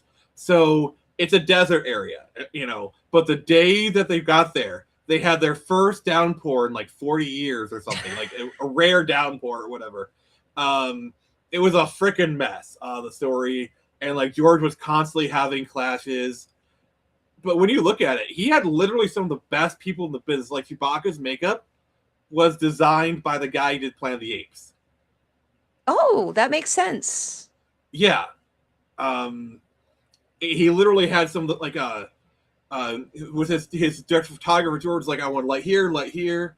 But he's like, no, son, you tell me what you want and then I'll decide or whatever. But like it's kind of a rule. It's like the better a Star Wars is kind of determined by how many people there are to tell George no. Yeah, George needs people to keep him in line. I think that's always a good thing for a creative mind, because when you take a creative mind and you say no, you can't do that, they'll either find a better way to do it or they won't do it. You don't get like terrible, like people make fun of the prequels because nobody told George no. He just had free reign, and Episode 2 is kind of the peak of that. and a lot of the moments that are good. Like, for example, the Duel of the Fates fight was mostly just like shot by the stunt team. Like George didn't have much. I could be wrong on this, but like just something I've heard. Like the stunt team, like that's why the Duel of Fates is shot like as well as it is. And then you have like Ben Burtt was in there. Like he literally had to pay George to let him do it a certain way, because like Ben Burtt was like the sound designer. For like the original trilogy, he came back, but he's also helping with editing. So like it's an old guard person, someone who could tell George no. But here's the thing: as bad as the prequels are, they at least had a focus. They made sense, I mean, the plots are bad, but at least it makes sense within the larger story. And there's a clear direction. Like, I'm of the opinion, if they had gotten J.J. Abrams to direct all 3 sequel trilogy movies, would they have been good? Probably not. It would have been better. Would have been consistent at least. That accounts for a lot. I don't think JJ is a bad director. I think he's he's basically a director when you want something done fine enough. Because like I think like Star Trek, kind of bring it back to Star Trek 09. I think this film is shot. Actually, I would say it's shot pretty well for the most part. I think he got a little excessive with things, but I don't think J.J. Abrams is a bad director. I just don't think he's a good director. He's not a great. He can be good at times, but he's not a great director. I think I had high hopes for everything that he had done because I really liked Cloverfield. I love Cloverfield. And he did that. And so I was like, yeah, okay, that's great. He made a movie that I love. Well, that's, it didn't turn out to be the case. So I don't know. I think he's a good for hire director, but you got to want certain things. You have to want the action. Maybe not so much a focus on the plot, that kind of stuff. JJ, like for example, I think JJ did Mission Impossible 3, and I think it's a good movie. I think it very much feels like a JJ Abrams movie, but I think it actually works out pretty well. I think the only reason that's probably as good as it is because any production with Tom Cruise is involved, he's going to be a part of the process. So you had Tom Cruise there to kind of rein in JJ a little bit. I think that's kind of what made Mission Impossible 3 pretty good. By the way, the only Mission Impossible I've seen is 1 and 3. I've never seen any of them. The first one is amazing. It's a very nice, tight spy thriller. By the way, it's based off of the TV show Mission Impossible. So at least watch the first one. I highly recommend the first one. Okay.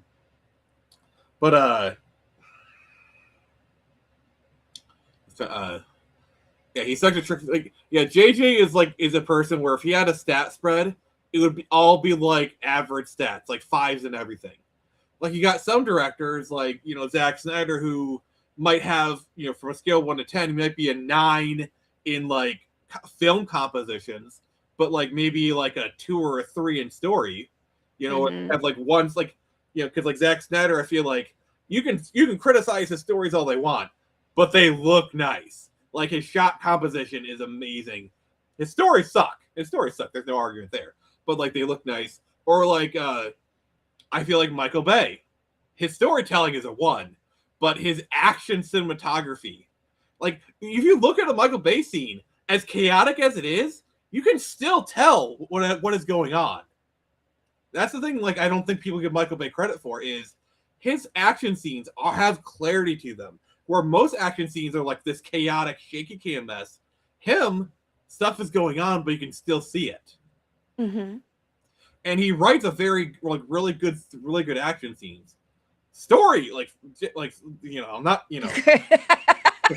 I'm not defending Michael Bay as a storyteller. No, as a Transformers fan, trust me, I know. I don't know. I don't even know how they could release a film where they could even pronounce Uhura's name right at any point. I hate them so much. I wanted to walk out, but I was on a couple's date. Man, I'll tell you the worst film experience I've had. I saw Watchmen in theaters. I don't even need to elaborate. Oh, see, I almost walked out. No, do you know what? Okay, because in that film, a lot of it, Dr. Manhattan is buck naked. Oh yeah, no, I saw Watchmen too. You can see, so you're looking up and there's like the 6-foot blue penis just staring down at you. The experience that like the one movie that I almost walked out on was Jurassic World: Fallen Kingdom. Oh, I saw that when I was with family, and they were my ride there. And the only reason that I didn't walk out is because the theater didn't have like enough arcade machines to keep me occupied. See, I couldn't stand that I movie. like Jurassic World. I'm a huge Jurassic Park fan. Like I'll defend even Jurassic Park 3, and I liked Jurassic World. I thought it was like it was a good, solid movie. And the final fight was like great. Rexy came in. You got the team up with like the Raptor. Like it was really good. People like to piss all over that movie, but I like it too. As a big fan of the original 3 movies, I think it did great for what it was. I I've haven't tried seen to it, watch so I Fallen can't make an Kingdom. opinion. I've tried to watch Fallen Kingdom like a bunch of times. The sidekicks, like the newer people, I just can't stand them. They're so Justice bad. Smith's character is so annoying. That's the nerdy kid. What's bad is I like him in other stuff. Like he's in D&D Honor Among Thieves, and he's great. Yeah, and he was in Detective Pikachu, and he was amazing in Yeah, that. Like, I he like was him. actually He's a really good good. actor. But in that movie, like, there's a dinosaur that like walks through lava at one point, and you're like, he's in an underground tunnel, and you're like, how did he? What are we doing here? Why is this dinosaur in an underground tunnel so that he can be here and attack the people? None of it made sense. And then you get to, oh, sorry. Walking through lava, do they not understand what that would actually do to any living thing? That's like death.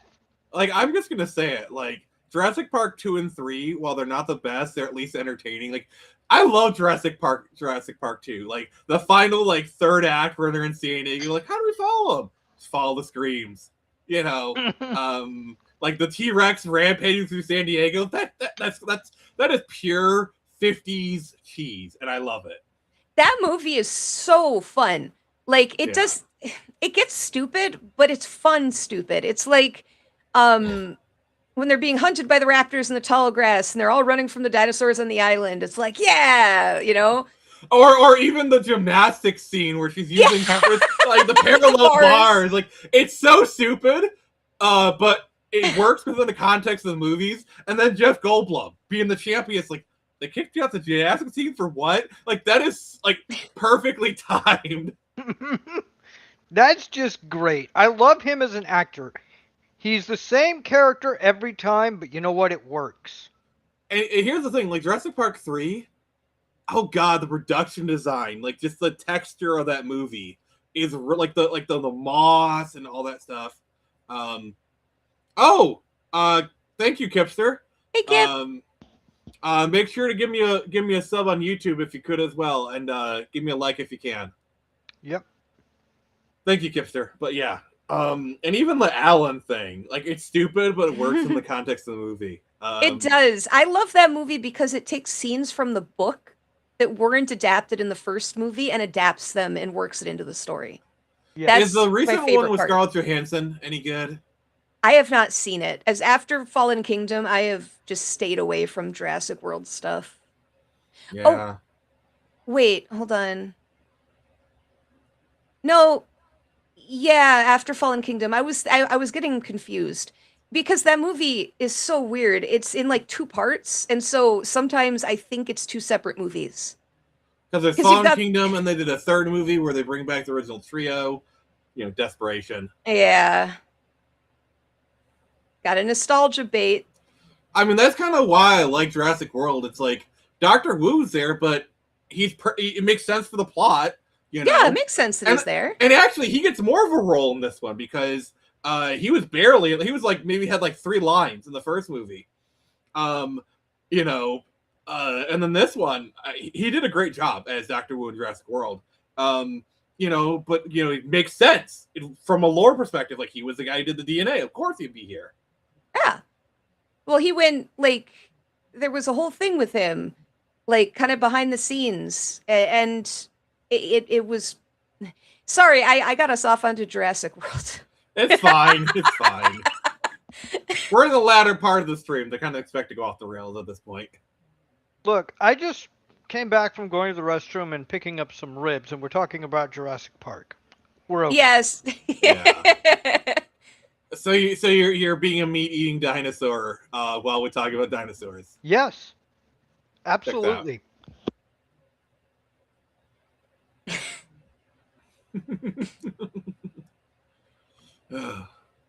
They could have had dinosaur episodes, Kipster. Sorry. Dinosaur episodes of what? Of like Star Trek. God dang it. They could have, but they never did. They should have. Oh, right, the movie. In Star Trek Online, there were dinosaurs. That actually was pretty Oh. cool. I can't remember what they're called. There's a reptilian race, and on their planet, there's dinosaurs. Yep. Um, Which makes sense when you Yeah. think about it. You don't have to think about it too hard.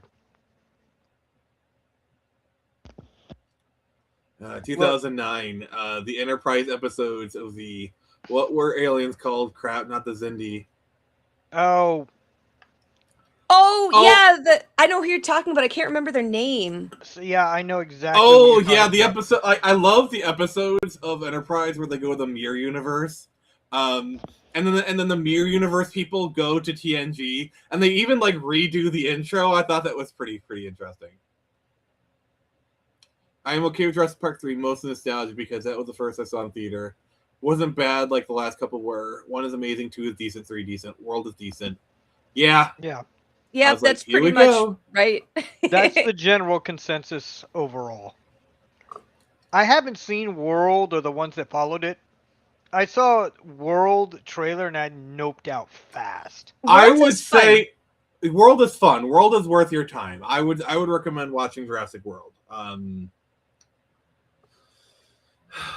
Like, Just don't even bother with any of the spin-off material like Camp Cretaceous or whatever.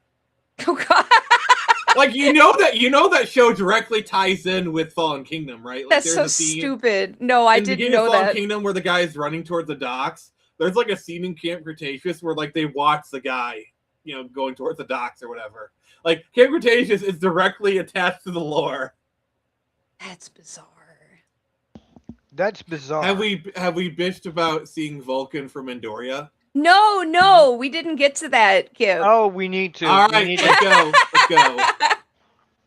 Let's go. Yeah, so when he strands, when Spock takes over the ship, I believe, and he kicks Kirk Mhm. off on a snowy planet. That planet is nowhere near Vulcan, but he can see Vulcan explode from the planet. And that's a classic JJ thing because that happens in Star Wars The Force Awakens when you get all the planets being exploded all at once and everybody seems to know what's happening. He doesn't understand space. No, he doesn't. Like I can understand the Ray because like he has like this giant space laser or whatever. Like if you're like streak, like here's the thing, like what if you're on like the opposite side of the galaxy because like it's like shooting this way. What about the people that way? Yeah. You've got to. There's a problem with J.J. Abrams. I'm going to use real world space here. Something could blow up Mars right now. We wouldn't see it at all. We would be completely oblivious to the fact. Mm-hmm. We are so removed from it. It's not even funny. Could do it the same to Venus or Mercury.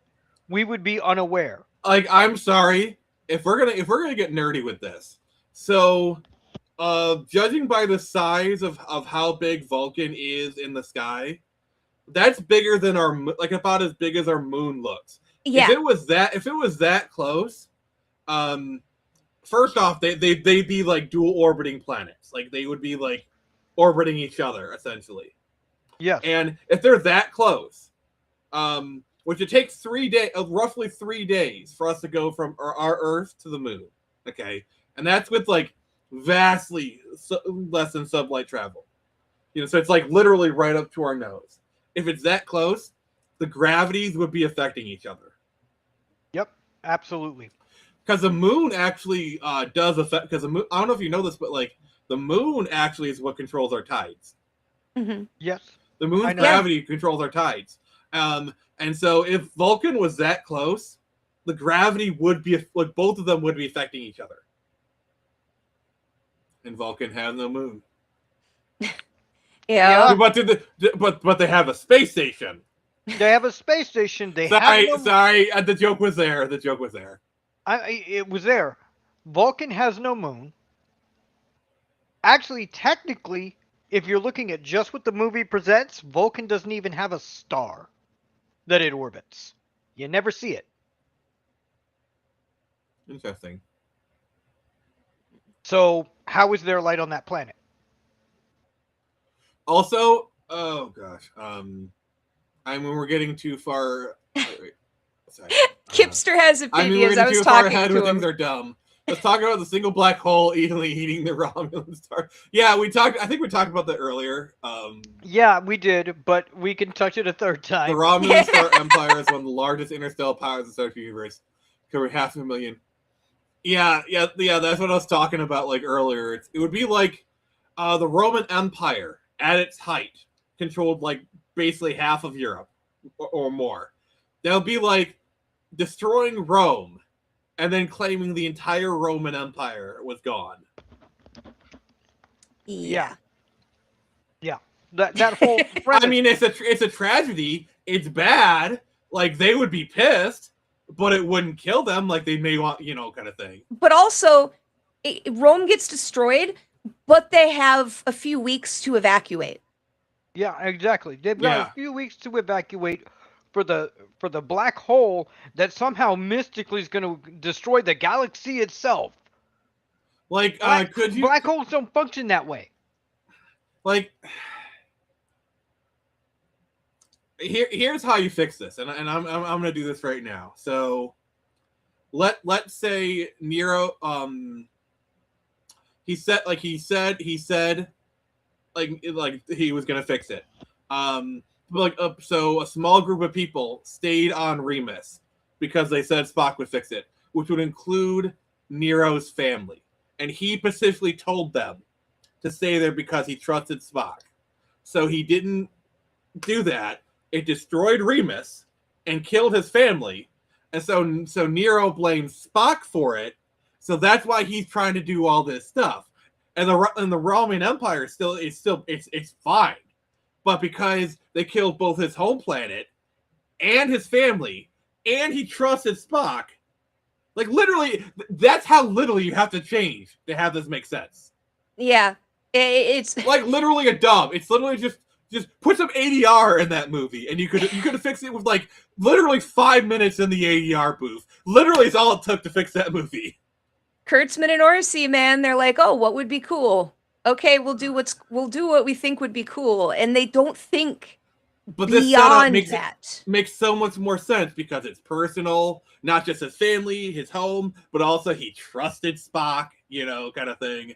And that is a perfectly great motivation for all, like, you destroyed my home, you destroyed my family, I'm gonna destroy yours. Like, suddenly the plot is like 100% ironclad at that point.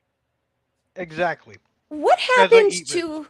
Sorry, I was just wondering what happened to the.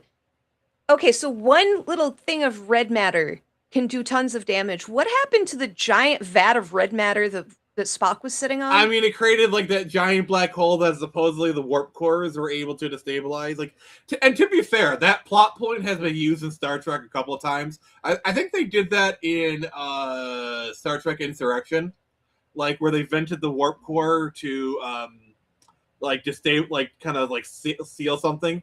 I believe it was Insurrection because it was like Riker I kind of believe thing. so. Yeah, so like that plot point is literally just on a start. Like they're reusing stuff from Insurrection. Kurtzman and So, yeah. Orsi are a plague. Anything they touch, man. Anything they touch, And that's even assuming the Romulans would sit around with thumbs up their asses. They wouldn't. They wouldn't. No, they would not. They would have mobilize everything. They would mobilize everything. They would evacuate the planet. They would give zero options of staying on the planet. They're like, there's a. This black is why I'm saying it's like it needs to be Nero who told his family to stay on the planet because he trusted Spock. Because like he really trusts, because that makes the whole motivation. Because it's like he hates himself because he trusted Spock because it's his decision to tell his family to stay on the planet. Kind of thing. That's what makes the plot make so much more work so much better. Yeah. No, you're not wrong. It would fix a lot. I mean, it wouldn't fix everything, but it would make. But literally it an feel ADR better. dub, and literally like 5 minutes in the ADR booth would fix like 80% of the plot holes. Hey guys, we're all getting a little hot under the cause. Let's let him chill her out here. Let me turn on the cold fusion device. I'm sure we had talked about that earlier. We went full volcanology on it, like volcanoes, about how stupid that is. I might have talked to Kipster earlier about coming on here, and we talked a bit about Star Trek. So he's got a lot stuck in his craw right now. The warp cores. You mean the singularity warp cores that every Romulan ship uses? What do Romulans do about black holes anyway? I don't know. Pretty much everything. Exactly. Wait, there's a black hole? Let's go. Wait, let's just grab it and use it as a freaking power supply. Why are we freaking out about this? We know what to do. Oh my god. Like the Romulans of all people, especially with the notice. Of course, like, all right, our planet is doomed. Let's just move our entire civilization to another planet. They have the capability of doing that. Oh yeah. They have the capability of doing it, and the contrivance of it will eat the galaxy. I've said it a million times. Makes no sense. Who wrote this plot here's again? the thing. Here's the problem that I have. Okay, so at the end, the big ball of red matter creates a really big black hole. But all they needed was a single drop of red matter to destroy Vulcan. So you have this entire glob, which is probably like a 1,000 order of magnitudes bigger, at least 1,000, because like single drop. I think the thing is the size of a Volkswagen. I would say Yes. a single drop, like maybe the size of a marble, going from a marble to a globe the size of a Volkswagen Beetle. I'm sorry. That should have destroyed the universe. That big glob of red matter detonating at once should have a hole the size of a solar system. Yeah, that thing exploding would create a black hole on a magnitude that I don't really want to think about too much. Yeah. Yeah. They ignited the entire red matter. And by the way, the entire idea that I think he was an ambassador at that point, that Ambassador Spock would be able to get his hands on all of that red matter, run off on his own and do that, and that they didn't have like, hey, let's put one of our best ships out there. We'll have one of the best crews we've got, and they've got a science department, and we'll make sure it gets executed properly. That's what would happen in the Star Trek TV series. Mm-hmm. They would make sure to send a competent crew. Like it was a collaborative effort. That ship was made by the Vulcan Science Academy. They say it in the film. It was a collaborative. It wasn't just Spock doing it solo, but also something that important. The Federation would get involved. Yeah, I think, or at least they'd offer to. I could see the Federation offering and the Romulans declining the help because we hate you. Like I could see that. But well, the Federation would offer. I think that in Picard they talk about that, and that they didn't do a good enough job helping them evacuate or some crap like that, which doesn't make any sense because, like you said, the Romulans would first of all turn them down. Let's not get into Picard and on a lot of the bullshit. Like apparently they had a robot uprising for some reason, and now robots are banned. And then, but for somehow you have this like hot girl who's like a android or something. Also, like the Romulan is having sex with her for some reason. Like I don't know. It was weird. How many plot contrivances are we going to need? Yes, all of them.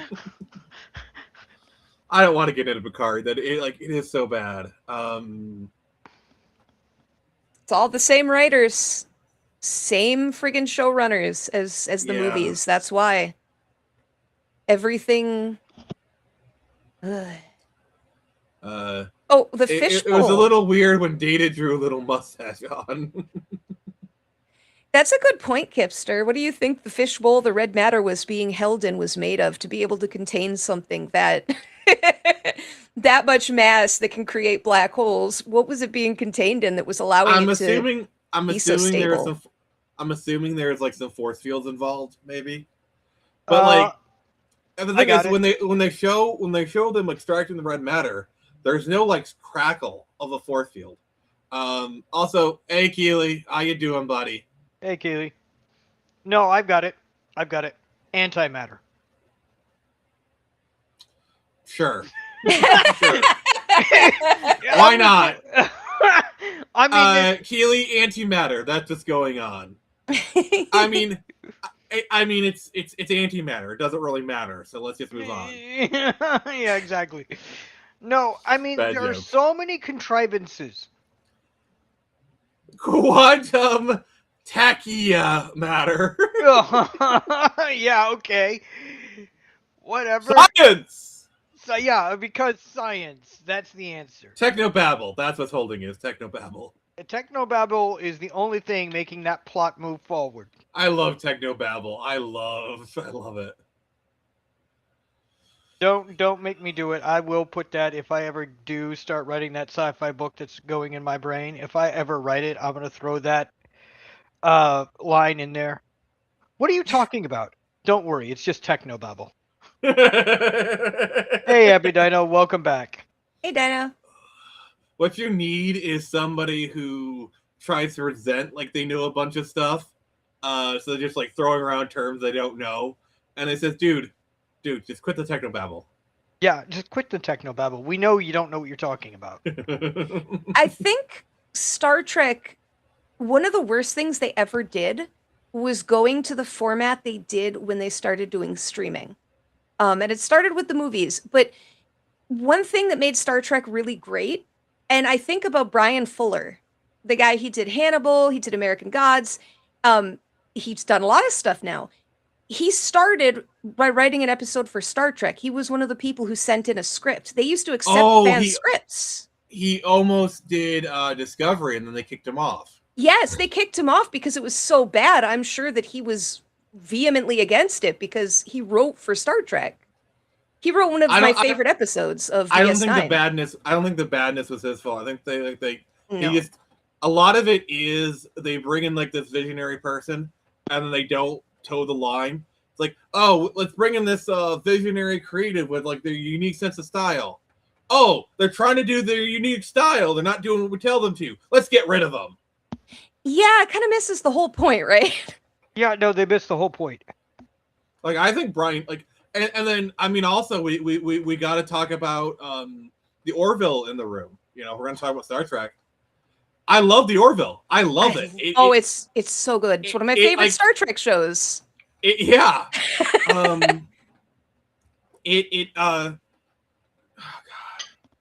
God. Supposedly they're getting ready to do a season 4. I even like New Horizons. I thought New Horizons, I think, was some of like their best season, actually. Yeah. Huh. The Orville just kept getting better and better. And I would love another season of it. I think the more they dropped the comedic elements, the better it got because it felt more Trek. Yeah. As I tell my stepdad, there is quality writers in Hollywood. They're just blocked by red tape. Yeah. Galaxy Quest. Yeah. I've never seen Galaxy Quest. I've never actually seen it. How dare Ooh. you? It's one of the best Star Trek movies. Put it that way. All right. I'm going to make a promise on stream. Eventually, at some point, I will do a Friday night feature on Galaxy Quest, and you are welcome to be there. It's adorable. Woohoo! Galaxy Quest is so fun. Yeah, I love it. Orville season 1 and 2 are good. Oh, homie, please do. You have such a good time. I probably will. One of my, I remember the story where, Tim Allen was doing like a scene where he's like talking to somebody, he's like crying or whatever, and like after the scene, he's like, sorry guys, I just need a minute. He kind of walked off, and then Alan Rickman, without missing a beat, says, "Oh God, he just experienced acting." So just imagine like Alan Rickman, you know, kind of like that kind of thing. Oh, he's great. He's like their Spock equivalent in that movie. Yeah, I cried. I'm sorry. You better watch Galaxy Quest eventually. It's a 1990s classic. I will. Oh yeah, it's a classic. How dare you, Jason? Nice. But yeah, I love the Orville. I love it. Great characters. And they do kind of that thing that I love about old school sci-fi, where when they do a topic, even if you disagree with the topic, they present it in a way so you can kind of empathize. Like, okay, this is actually going to be kind of controversial. I actually really like the Topa storyline. Yeah, it was great. I think it is really well done. I'm trying think- to remember You are- that. No, I'm trying you to are remember it. butchers. You are monsters, and you will answer for your crime. Like, sorry, I love that scene. It is so good. That's with oh my god, I'm blanking on their names. The all male race, and then their daughter. They Mocklins. yeah, Mocklins, and then they The have Mocklins are all male race, and they sometimes have females. And then what they do is the females, they'll turn them into males. So it's a transgender analogy, essentially. like they forcefully do it though. They don't Yeah, have a choice. See, the one of the things is I really like Clyden because Yes. Clyden was a female that became male, but you can totally and I think that really informs Clyden's storyline for how she treats Topa. And she kind of does kind of like the female of the group a lot.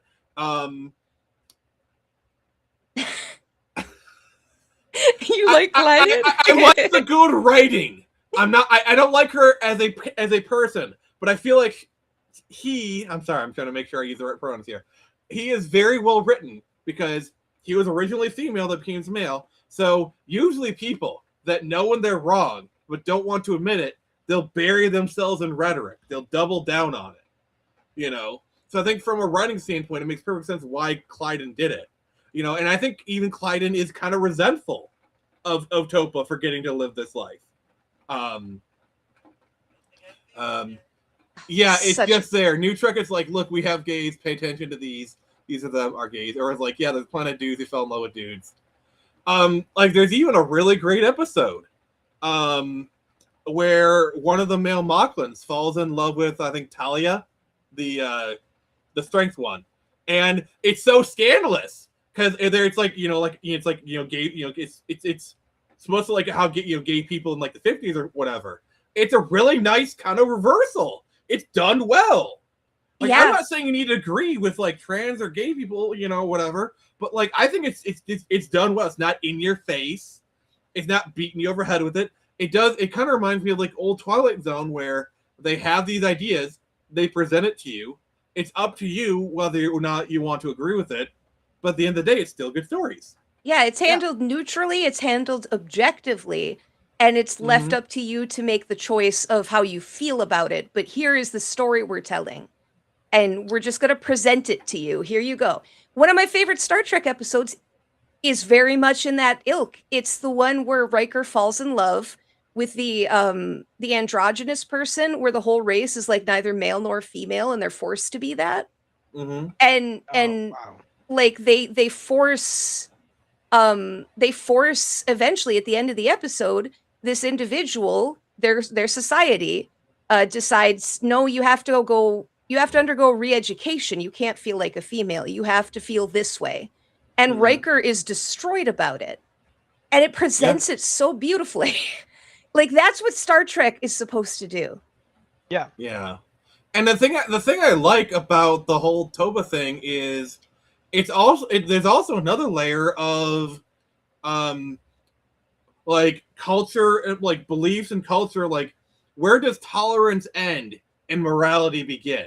Yeah. Because and this is why I feel like Seth MacFarlane is secretly based, but he kind of keeps it hidden a little bit.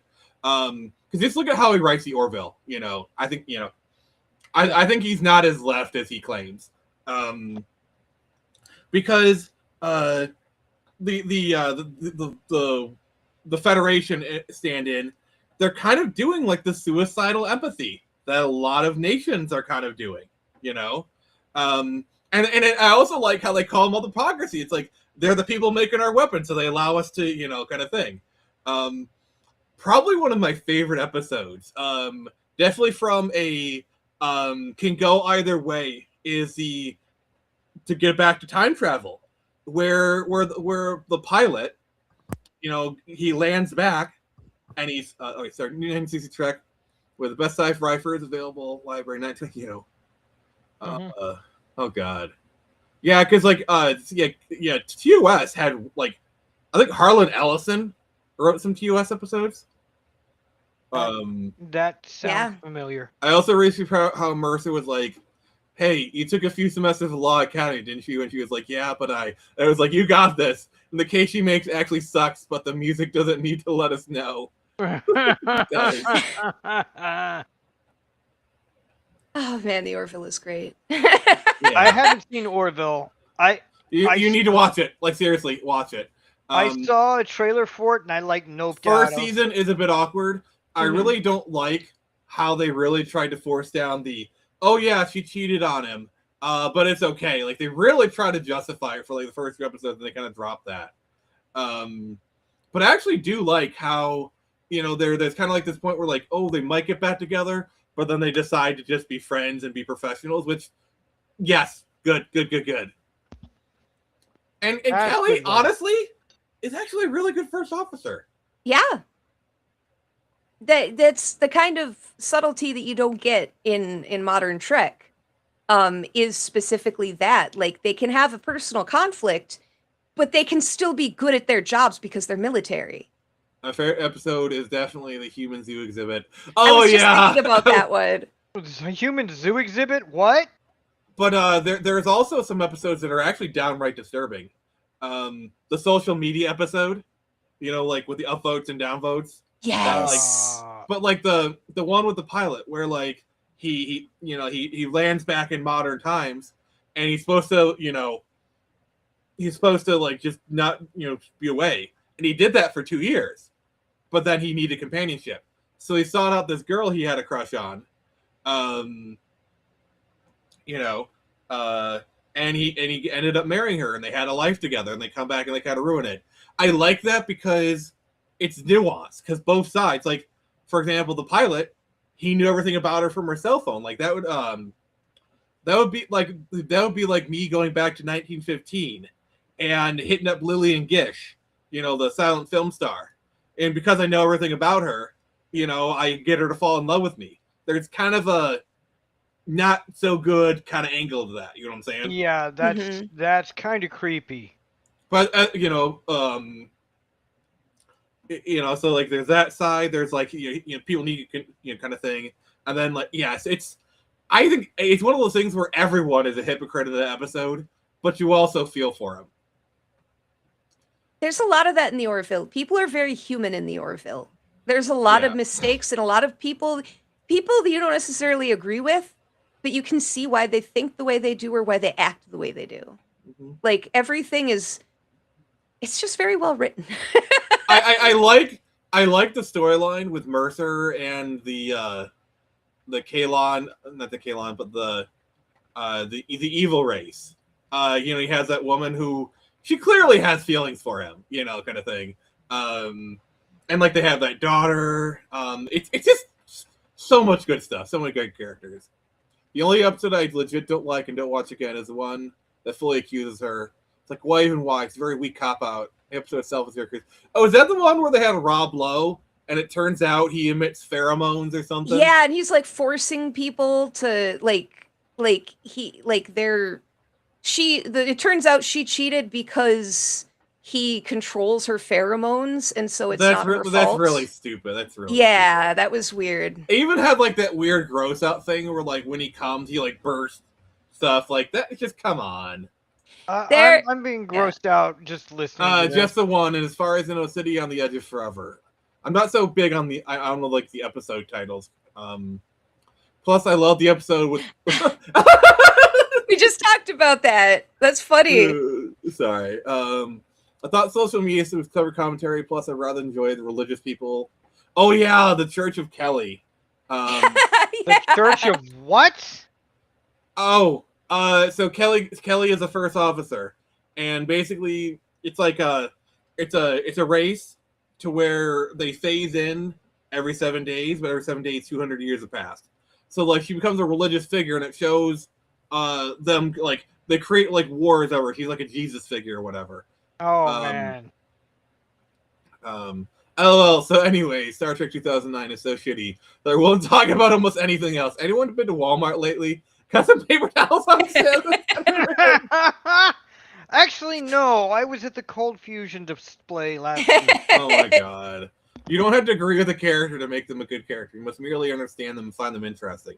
Yeah, like the stuff with the Kalons. It's basic. It's kind of essentially the Matrix plot. You know, they treated robots badly, they rebel, kind of thing. That's But it the works. thing about the Orville that's so interesting, is it is derivative of all the sci-fi before it, but Seth MacFarlane actually knows how to take it and to move the writing and to make it its own identity. Like, that's See, how you do it. And I think you're kind of stumbling upon a good point here, because I feel like in order to do, like, there's a difference between a parody and an homage. I think Orville is a loving homage. You have to love the medium in order to do a proper, like Seth MacFarlane clearly loves Star Trek. He loves all this stuff. And the thing is, I feel like Invincible kind of in parts kind of has that same thing where Kirkman loves superheroes and he loves that kind of stuff. And so he's doing like a Justice League, Superman kind of thing. But because he loves it, I think it comes out better. And then you have people who absolutely hate the source material. And this kind of ties back to the advice that I always give people. When people ask me for my writing advice, I say, write with passion, write well. You need to love what you are creating. Okay? Because if you love what you are creating, it will show up on the page. I love Screecher. I love the characters. I love the story. And it is a better book because of it. You need to love. You need to be the first fan of your story. Sorry, I got soapbox there for a little bit. No, it's you're it's good. I true. said derivative doesn't matter as long as yes. Amen. 100% happy Dino. Walmart finally got rid of J Prize. They probably had to send them back because they never got. I have no idea what you're talking about, Venkman, but okay.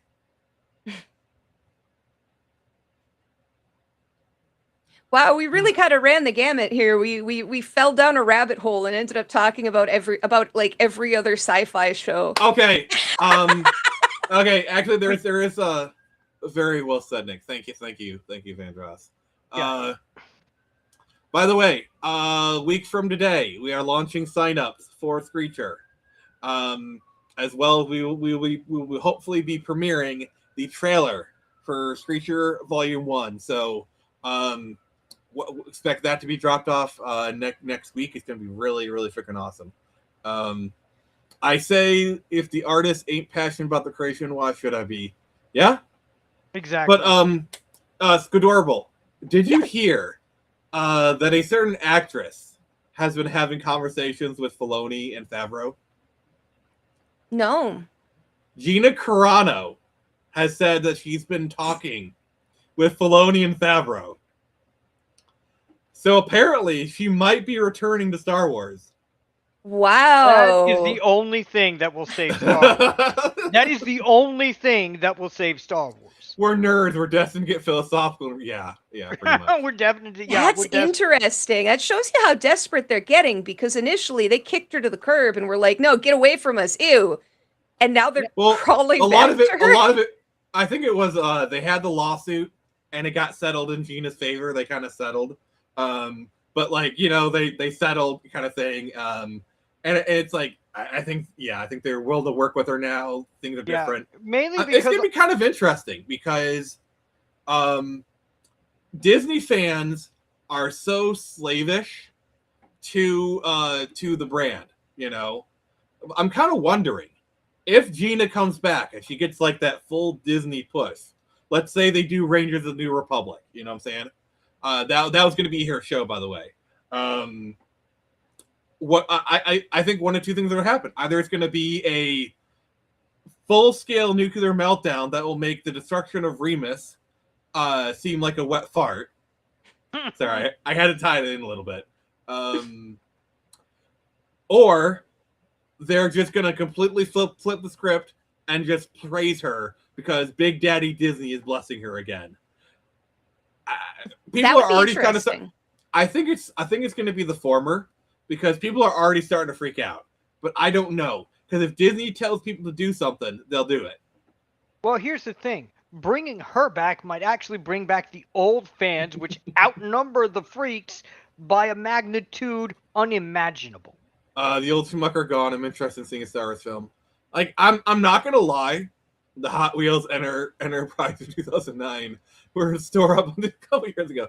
I'm not gonna lie, if they did a Rangers of the New Republic series in Disney Plus, I might actually sub to Disney Plus just to show my support. Yeah, that might to show my And support I for her. think they're kind of banking on that because I don't know if you've noticed this, Squid, but like there seems to be a bit of a changing of the guard. Like I think things are starting to filter out. We're starting to right the ship a little bit. I don't know if you sense that yourself. Yeah, Kathleen Kennedy, once she left, that all kind of opened up, right? Didn't Filoni go into her kind of position for that with the story? Apparently, there's like a dual CEO. Filoni does the creative side. Some random woman does the business side. I don't like Filoni, honestly, myself, but I know a lot of people do. I tolerate him. Yeah, I think he's done better than anything that they've done in the last 10 years.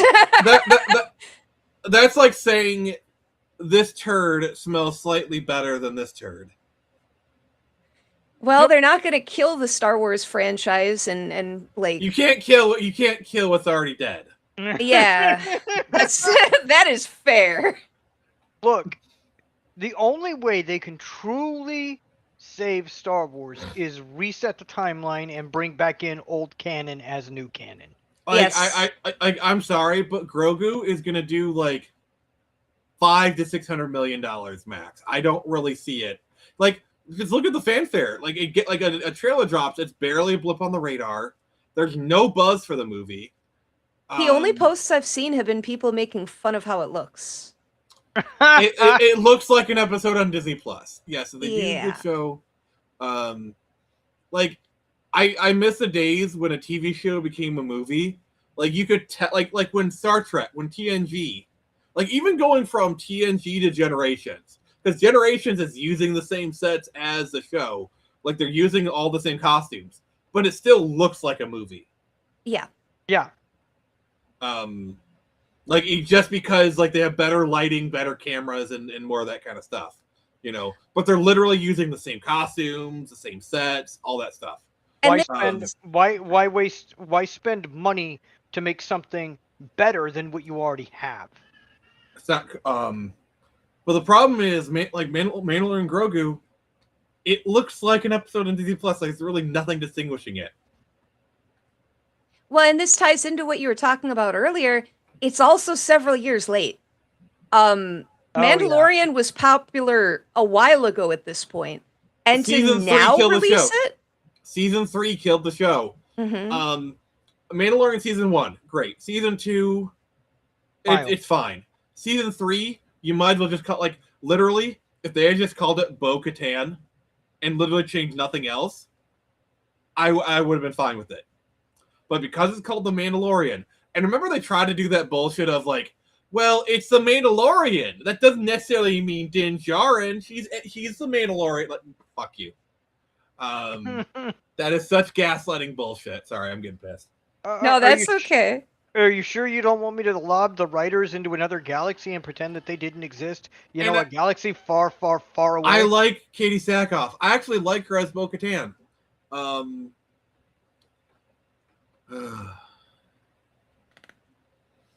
But yeah. See you around, Vendros. But it was a Bo-Katan show. You know, like... I stopped with season 1 after the Gina Carano stuff. That's when I was like, nope, this is obviously going to be getting weird. I'm out. Season 3 was in the Book of Boba, and season 4 is called. Oh, that's how bad the Book of Boba Fett was. It had become, it became the Mandalorian. Like literally, I think there's like an entire episode where it's just a Mandalorian. You know, they just become the and then season 3. They have this like subplot on Coruscant that literally just goes nowhere, where they kill the scientist. Like there's like I think episode 2 of Mandalorian season 3 is literally just them on Coruscant. It just does nothing. Wait. So they just stuck him on Coruscant and put him in a No, Mandalorian's not even on Coruscant. He's not even there. So they just put it in the show. Basically, they put him on a treadmill and said walk. No, It's a scientist guy from season 1. He's a former Imperial. He's on Coruscant. He's getting rehabilitated. You got this one woman who's like non-binary or whatever. She can't act worth shit. She's there, and like there's like this brainwave thing that's supposed to recalibrate you, but like she sets it too high and kills him. And she eats like travel biscuits to show she's evil. It's just You killed me about halfway through that description. I'm leaning to the left of my chair, and my arm is just aimlessly listing in the air. Here's my problem with Boba Fett. When he showed up in season 2, he was awesome. He was cool. Like, that was a good depiction of Boba Fett. That scene where he gets his armor back, like, that is a cool scene. But when you get to Boba Fett, he's not Boba Fett. And I think the actor was upset that it wasn't Boba Fett done as Boba Fett. Boba Fett is a character that hardly talks. When he does talk, it's meaningful, and he lets his actions speak for him. And in season 2, that was him. The thing is, Legends Boba Fett is not honorable. He just does it for a paycheck. Yeah. This version holds up a deal. I don't mind that. Like that. Like, okay, that's a change to his character. It doesn't ruin Boba Fett. It doesn't ruin him as a character. He's an honorable scoundrel. Okay, fine, whatever. Like he'll stab someone in the back, but he won't do it. If he makes a deal, he keep it. Like fine, whatever. But in Book of Boba Fett, that is not Boba Fett. That is not Boba Fett. Okay, I will. Why are you hitting yourself with the hammer? I typed something and one of my macros went off. What would it? Now I'm getting now head patted. Give yourself head pat. Sorry. I was like, I'm just gonna be sneaky and type something real quick on mute. Nope, not sneaky. So it was basically it's so bad she had to hit herself with a hammer. And there we go, Nick. You're doing it. Yes, I am. Oh my god. No, I'm sorry, but I think new writing has no idea of how to make a scene carry the weight or the emotions they're trying to instill. They don't want people to suffer and die unless they're, nobody likes this character, let's just kill it. Or I, the writer, don't like this character, so I'm going to kill it. In the most ill-begotten way possible. That's just my opinion. Yeah, I do feel like there is a lot of like people just don't know how to write, don't know story structure, cause and effect. A lot of that. And if you look at like a modern writer's room, I mean, just go on Twitter and like look at how some of these people talk. Like like a lot of the translators for anime, like how they talk. Yeah. Yep. I never would have thought that anime translators would be so bad that people would be cheering on AI. That's how bad they are doing. Is people are like welcoming AI translations. Yes. Mm-hmm. I'd rather have a neutral AI do it than somebody with a bias trying to insert something into a property where it doesn't exist. Yeah, exactly. Yeah, which sucks, but that's what it is. And the thing is, like, see, I'm the kind of person, and this is going to be way off base here. It's like, I'm the kind of person who I like the Ted Woosley translations of the Super Nintendo games of the mid '90s. Like You Spoony Bard, or that kind of stuff. I like that, or even Working Designs translations, because those weren't malicious. They were trying to like kind of bring its own flavor in. They weren't trying to change the source material. They were trying to like add their own flavor, kind of make it better. Or the one woman who, when she was translating like a Mega Man X game, she named all the bosses after Guns N' Roses characters because her husband was a Guns N' Roses fan.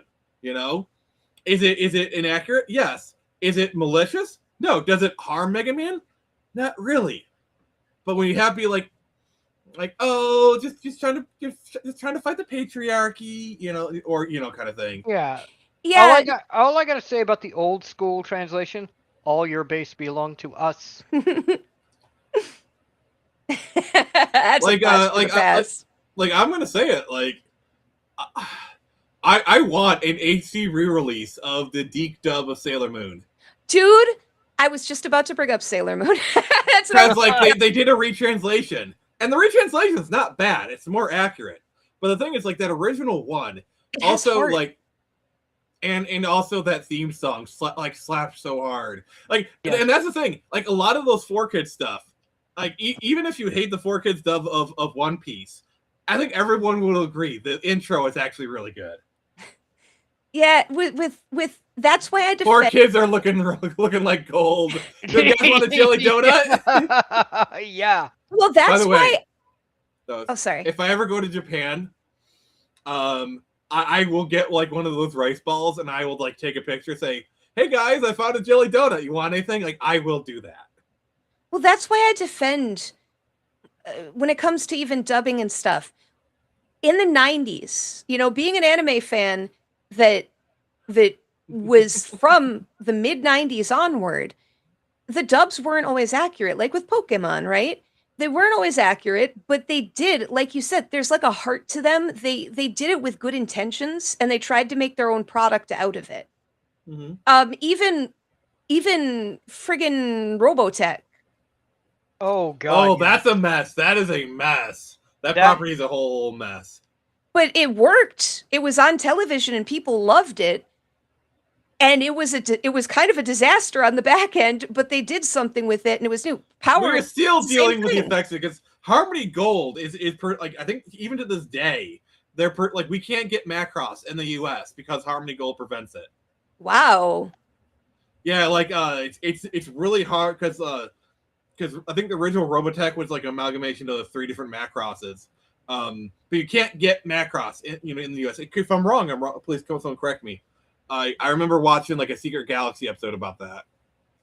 Interesting. Oh, Harmony Gold. Yeah. But I agree with you with the Sailor Moon thing. Abso-freaking-lutely, man. I was actually expecting them to write Gina off with a line like they wrote it off that she was doing missions for the Republic. They kind of fritzed her. They put her on ice, essentially. Yeah. Yeah, all your base are belong to us. Yeah, all your base are. I loved Robotech as a kid. I didn't find out about the mishmash. Here's another thing. Like, if we're talking about what we want, can we please have an HD release of Evangelion with the ADV dub, please? Because I'm sorry, I can't. Like, I whenever I watch Robotech, if it's not the ADV voices, I can't watch it. Yeah.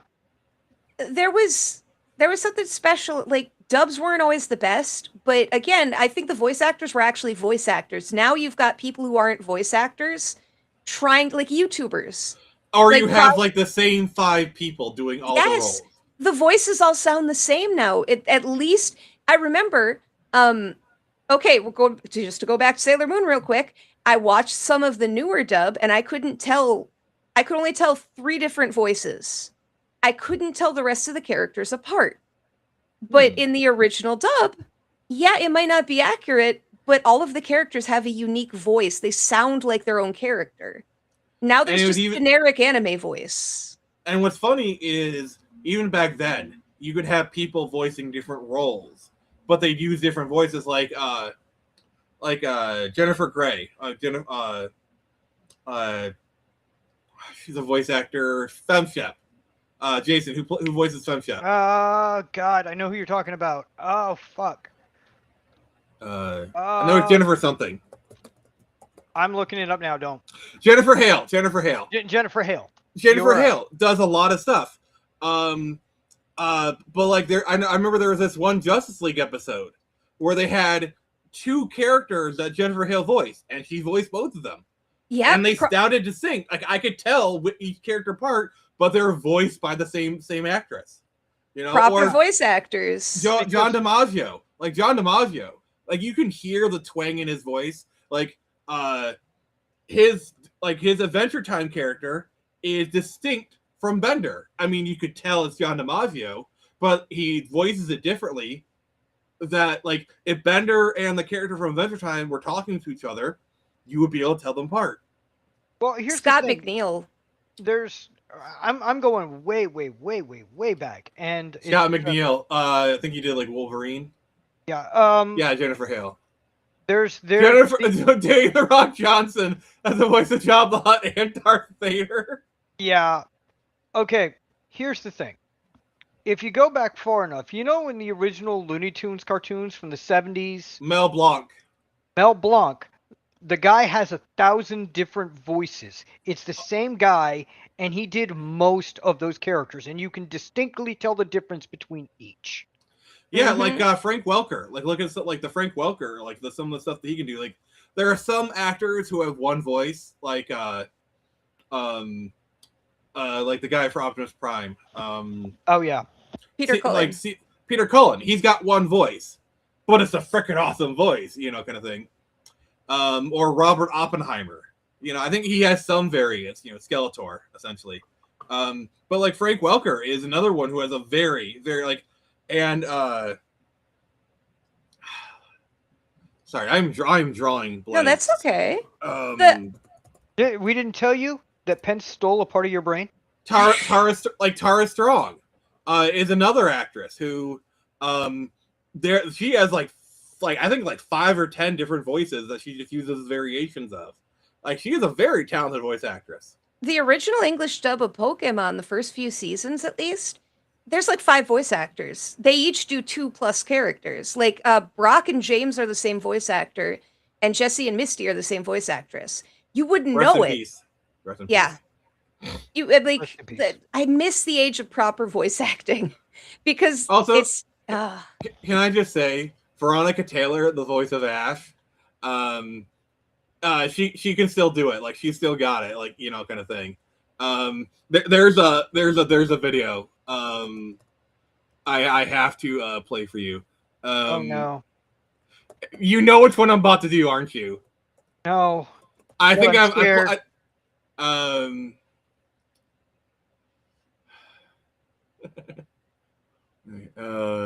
will say the reason if you are interested watching the modern dub of the new Pokemon, it's actually good because there's a really good voice actress in charge of it. She's the voice director and the vocal director. She was, I forget her, Lisa Ortiz. She was Lena Inverse, and she was Deedlit in Record of Lodoss War. So she was an old school anime English voice actress. And she runs the dub for that show now. That name sounds familiar. Release the obscene vial! Yes. Ash Ketchum. Just like, I'm sorry. It's just, I wanted you to hear that because like I knew you'd get a kick out of it. Yeah, it's Veronica Taylor as Ash saying release the Epstein files. Like, come on. Like, okay, I did not know that was a thing, and now I can get it.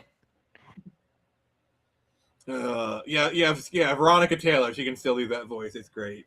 Yeah, I love old school voice actors. Like, there's this con thing they did where they did a radio play of Star Wars, and it's all famous voice actors. And like they're like imagine Darth Vader as Bubbles. And they do episode 4, and like the narrator is Kevin Conroy, kind of thing. Kevin Conroy? That's Ooh, cool. That's good. Oh god. It's and they do like the whole movie. I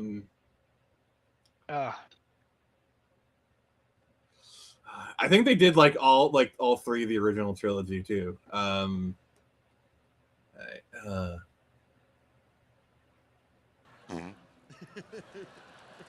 Protocol? Why, it's my primary function, sir. I'm well versed in all of the customs. Oh my.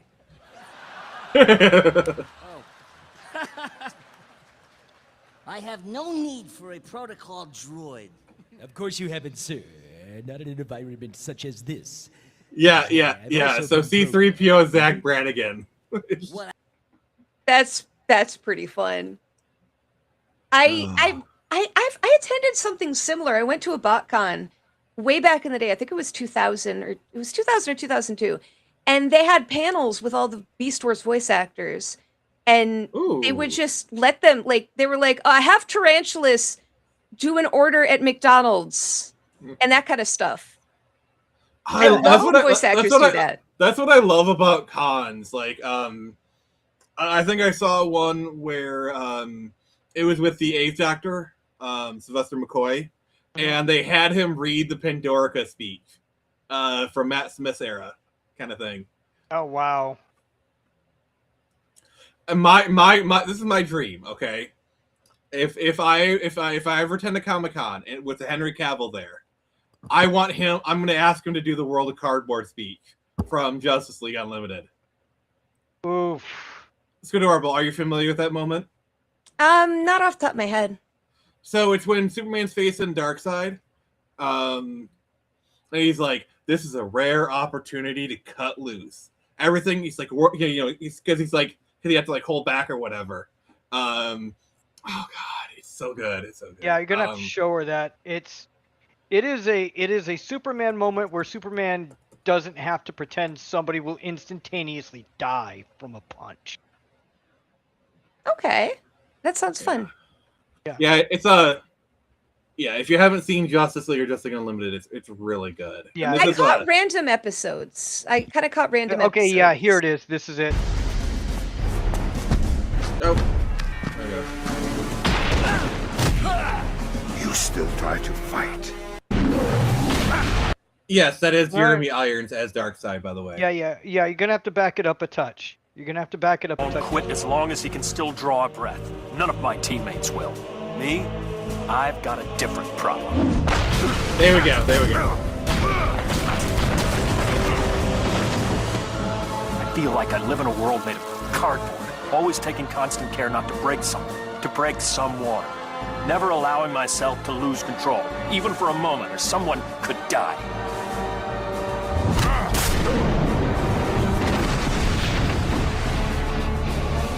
But you can take it, can't you, big man? What we have here is a rare opportunity for me to cut loose and show you just how powerful I really am. Yeah.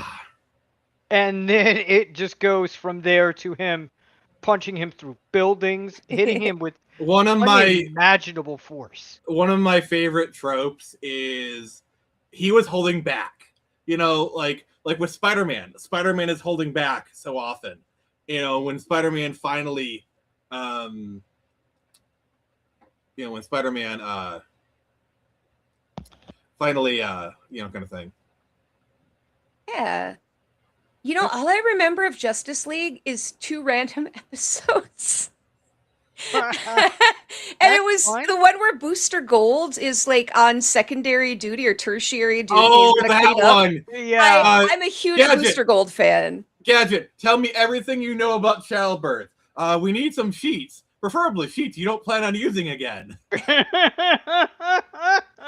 See what's funny is that plot, superheroes are fighting this big battle while we'll focus other ones. That is suspiciously similar to a Buffy episode I remember watching. Oh, really? I haven't watched Buffy in forever. Oh God, I need to do a rewatch of Buffy. But basically it's they're fighting like this world-ending threat in the library. Meanwhile, Xander's just going around doing like shenanigans. That sounds focus is on familiar. Xander. That sounds And like the familiar, end is like, nobody will know we saved the world. Like they're fighting like this tentacle monster. It's clearly a struggle, but yeah. So it's a very, I'm sure it's like a standard plot somewhere. That's a standard plot to be thrown when you want to focus on characters that aren't the core group. It's a bottle episode. It's basically a bottle episode plot. Yeah. The core group is fighting Monster A, while side characters that you very rarely see are fighting Monster B, and it's the Monster B you're focusing on. So, Squidorable, if you're going to watch Justice League, here's what because Justice League is a culmination of the DCAU. Yeah. It goes from Batman, the animated series, Superman, the animated series, Batman Beyond, Static Shock, Zeta Project, and then you got Justice League Unlimited. So honestly, at some point, I think it actually might be really rewarding for you to just watch the entire DCAU. That could be fun. I grew up watching Batman and some of Superman and Static Shock. So I was like already kind of in there, but by the time the other like Justice League and Justice League Unlimited were coming out, I was kind of having to do other stuff, so I didn't get to really sit down and pay Yeah. attention to it. Mm-hmm. Well, I mean, yeah, launching rocket launchers at inanimate objects is fun. But yeah, it's really nice because like by the time you get to Justice League, they're like referencing stuff that happened like almost 10 years ago. You know, like in Justice League, they'll have Batman Beyond shows up twice. Oh, And, cool. yeah, like oh god.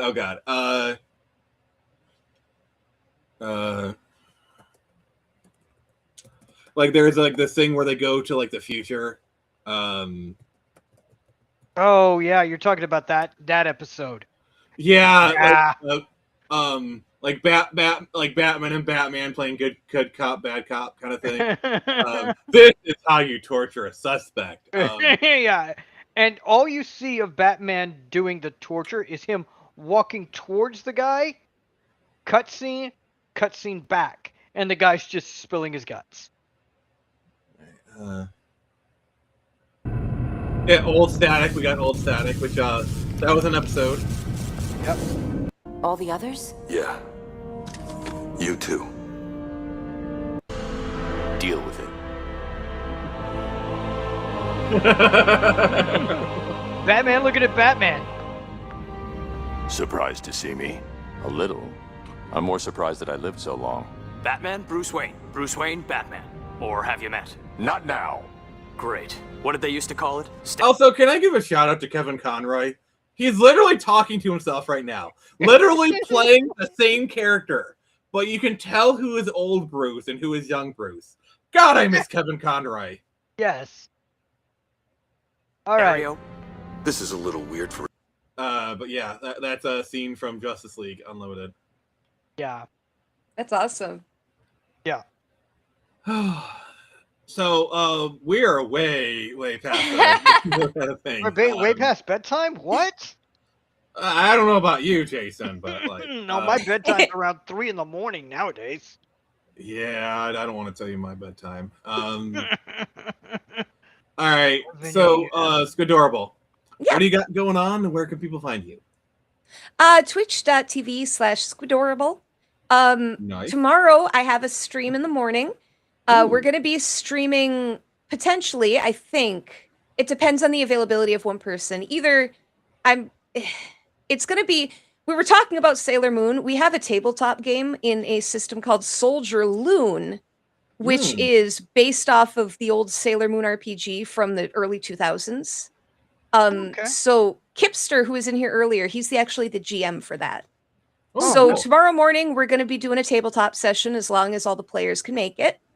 I stream several times a week, just kind of hanging out playing games, and sometimes do stuff like this. Nice. All right. I just want to say thank you, Venkman. Thank you, Vika Kipster. Thank you to Raven. Thank you, Vandross. Thank you, Happy Dino. I don't think he's still here, but I still want to thank you anyway. Thank you, Jason, and thank you, Squidorable. I'm sure there will be a time we come on, at least for the for the Space Quest. Galaxy Quest, Quest. and at some point I'll probably be doing a Sonic 3 review. I'll probably try and bring you in for that one. You to finish off that trilogy, but a lot of that, so. All right, thank you, everybody. So tomorrow we will be doing a Skyrim stream. We're doing it unmodded. I love how modded Skyrim is such a thing that doing it unmodded is like it's like It's a rite of passage. Yep, Sunday we'll be playing some more Pokemon Red. Tuesday, Total Request Tuesday, and then a week from today, we will be talking about the GameCube. The most interesting system. The most interesting system and the most hated system as well, which is weird. I wouldn't say hated, not anymore. I don't know. Like for me, the GameCube, like when it came out, it had its fans, but like people, there was such a hate thing for it. I think a lot of it was the people who grew up with it became adults, and that kind of like the narrative I think shifted. I think around 2011, 2009, 2011. That sounds about right. For the GameCube.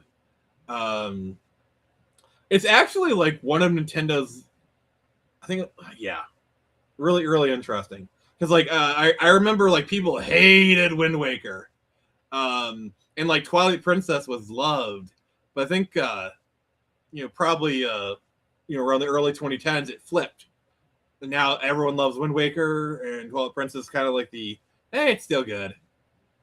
Yeah. Well, for me, I was doing. Hey, at least I still got my Dreamcast. That's all I care about. Oh my god, I need a drink.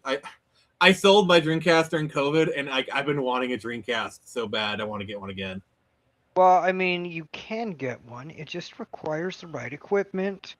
Requires money. Requires money. That's why I said you go into Fort Knox, withdraw a couple of gold bars. You should be fine. If I was able to rob Fort Knox and get away with it, there's more I'm buying than a Dreamcast, bro. Oh, my bad jokes have no limits. They did. Uh-oh, we lost him. We lost Nick! No. Oh, he's there. We're good. Okay, he came back. He's alive! He's alive!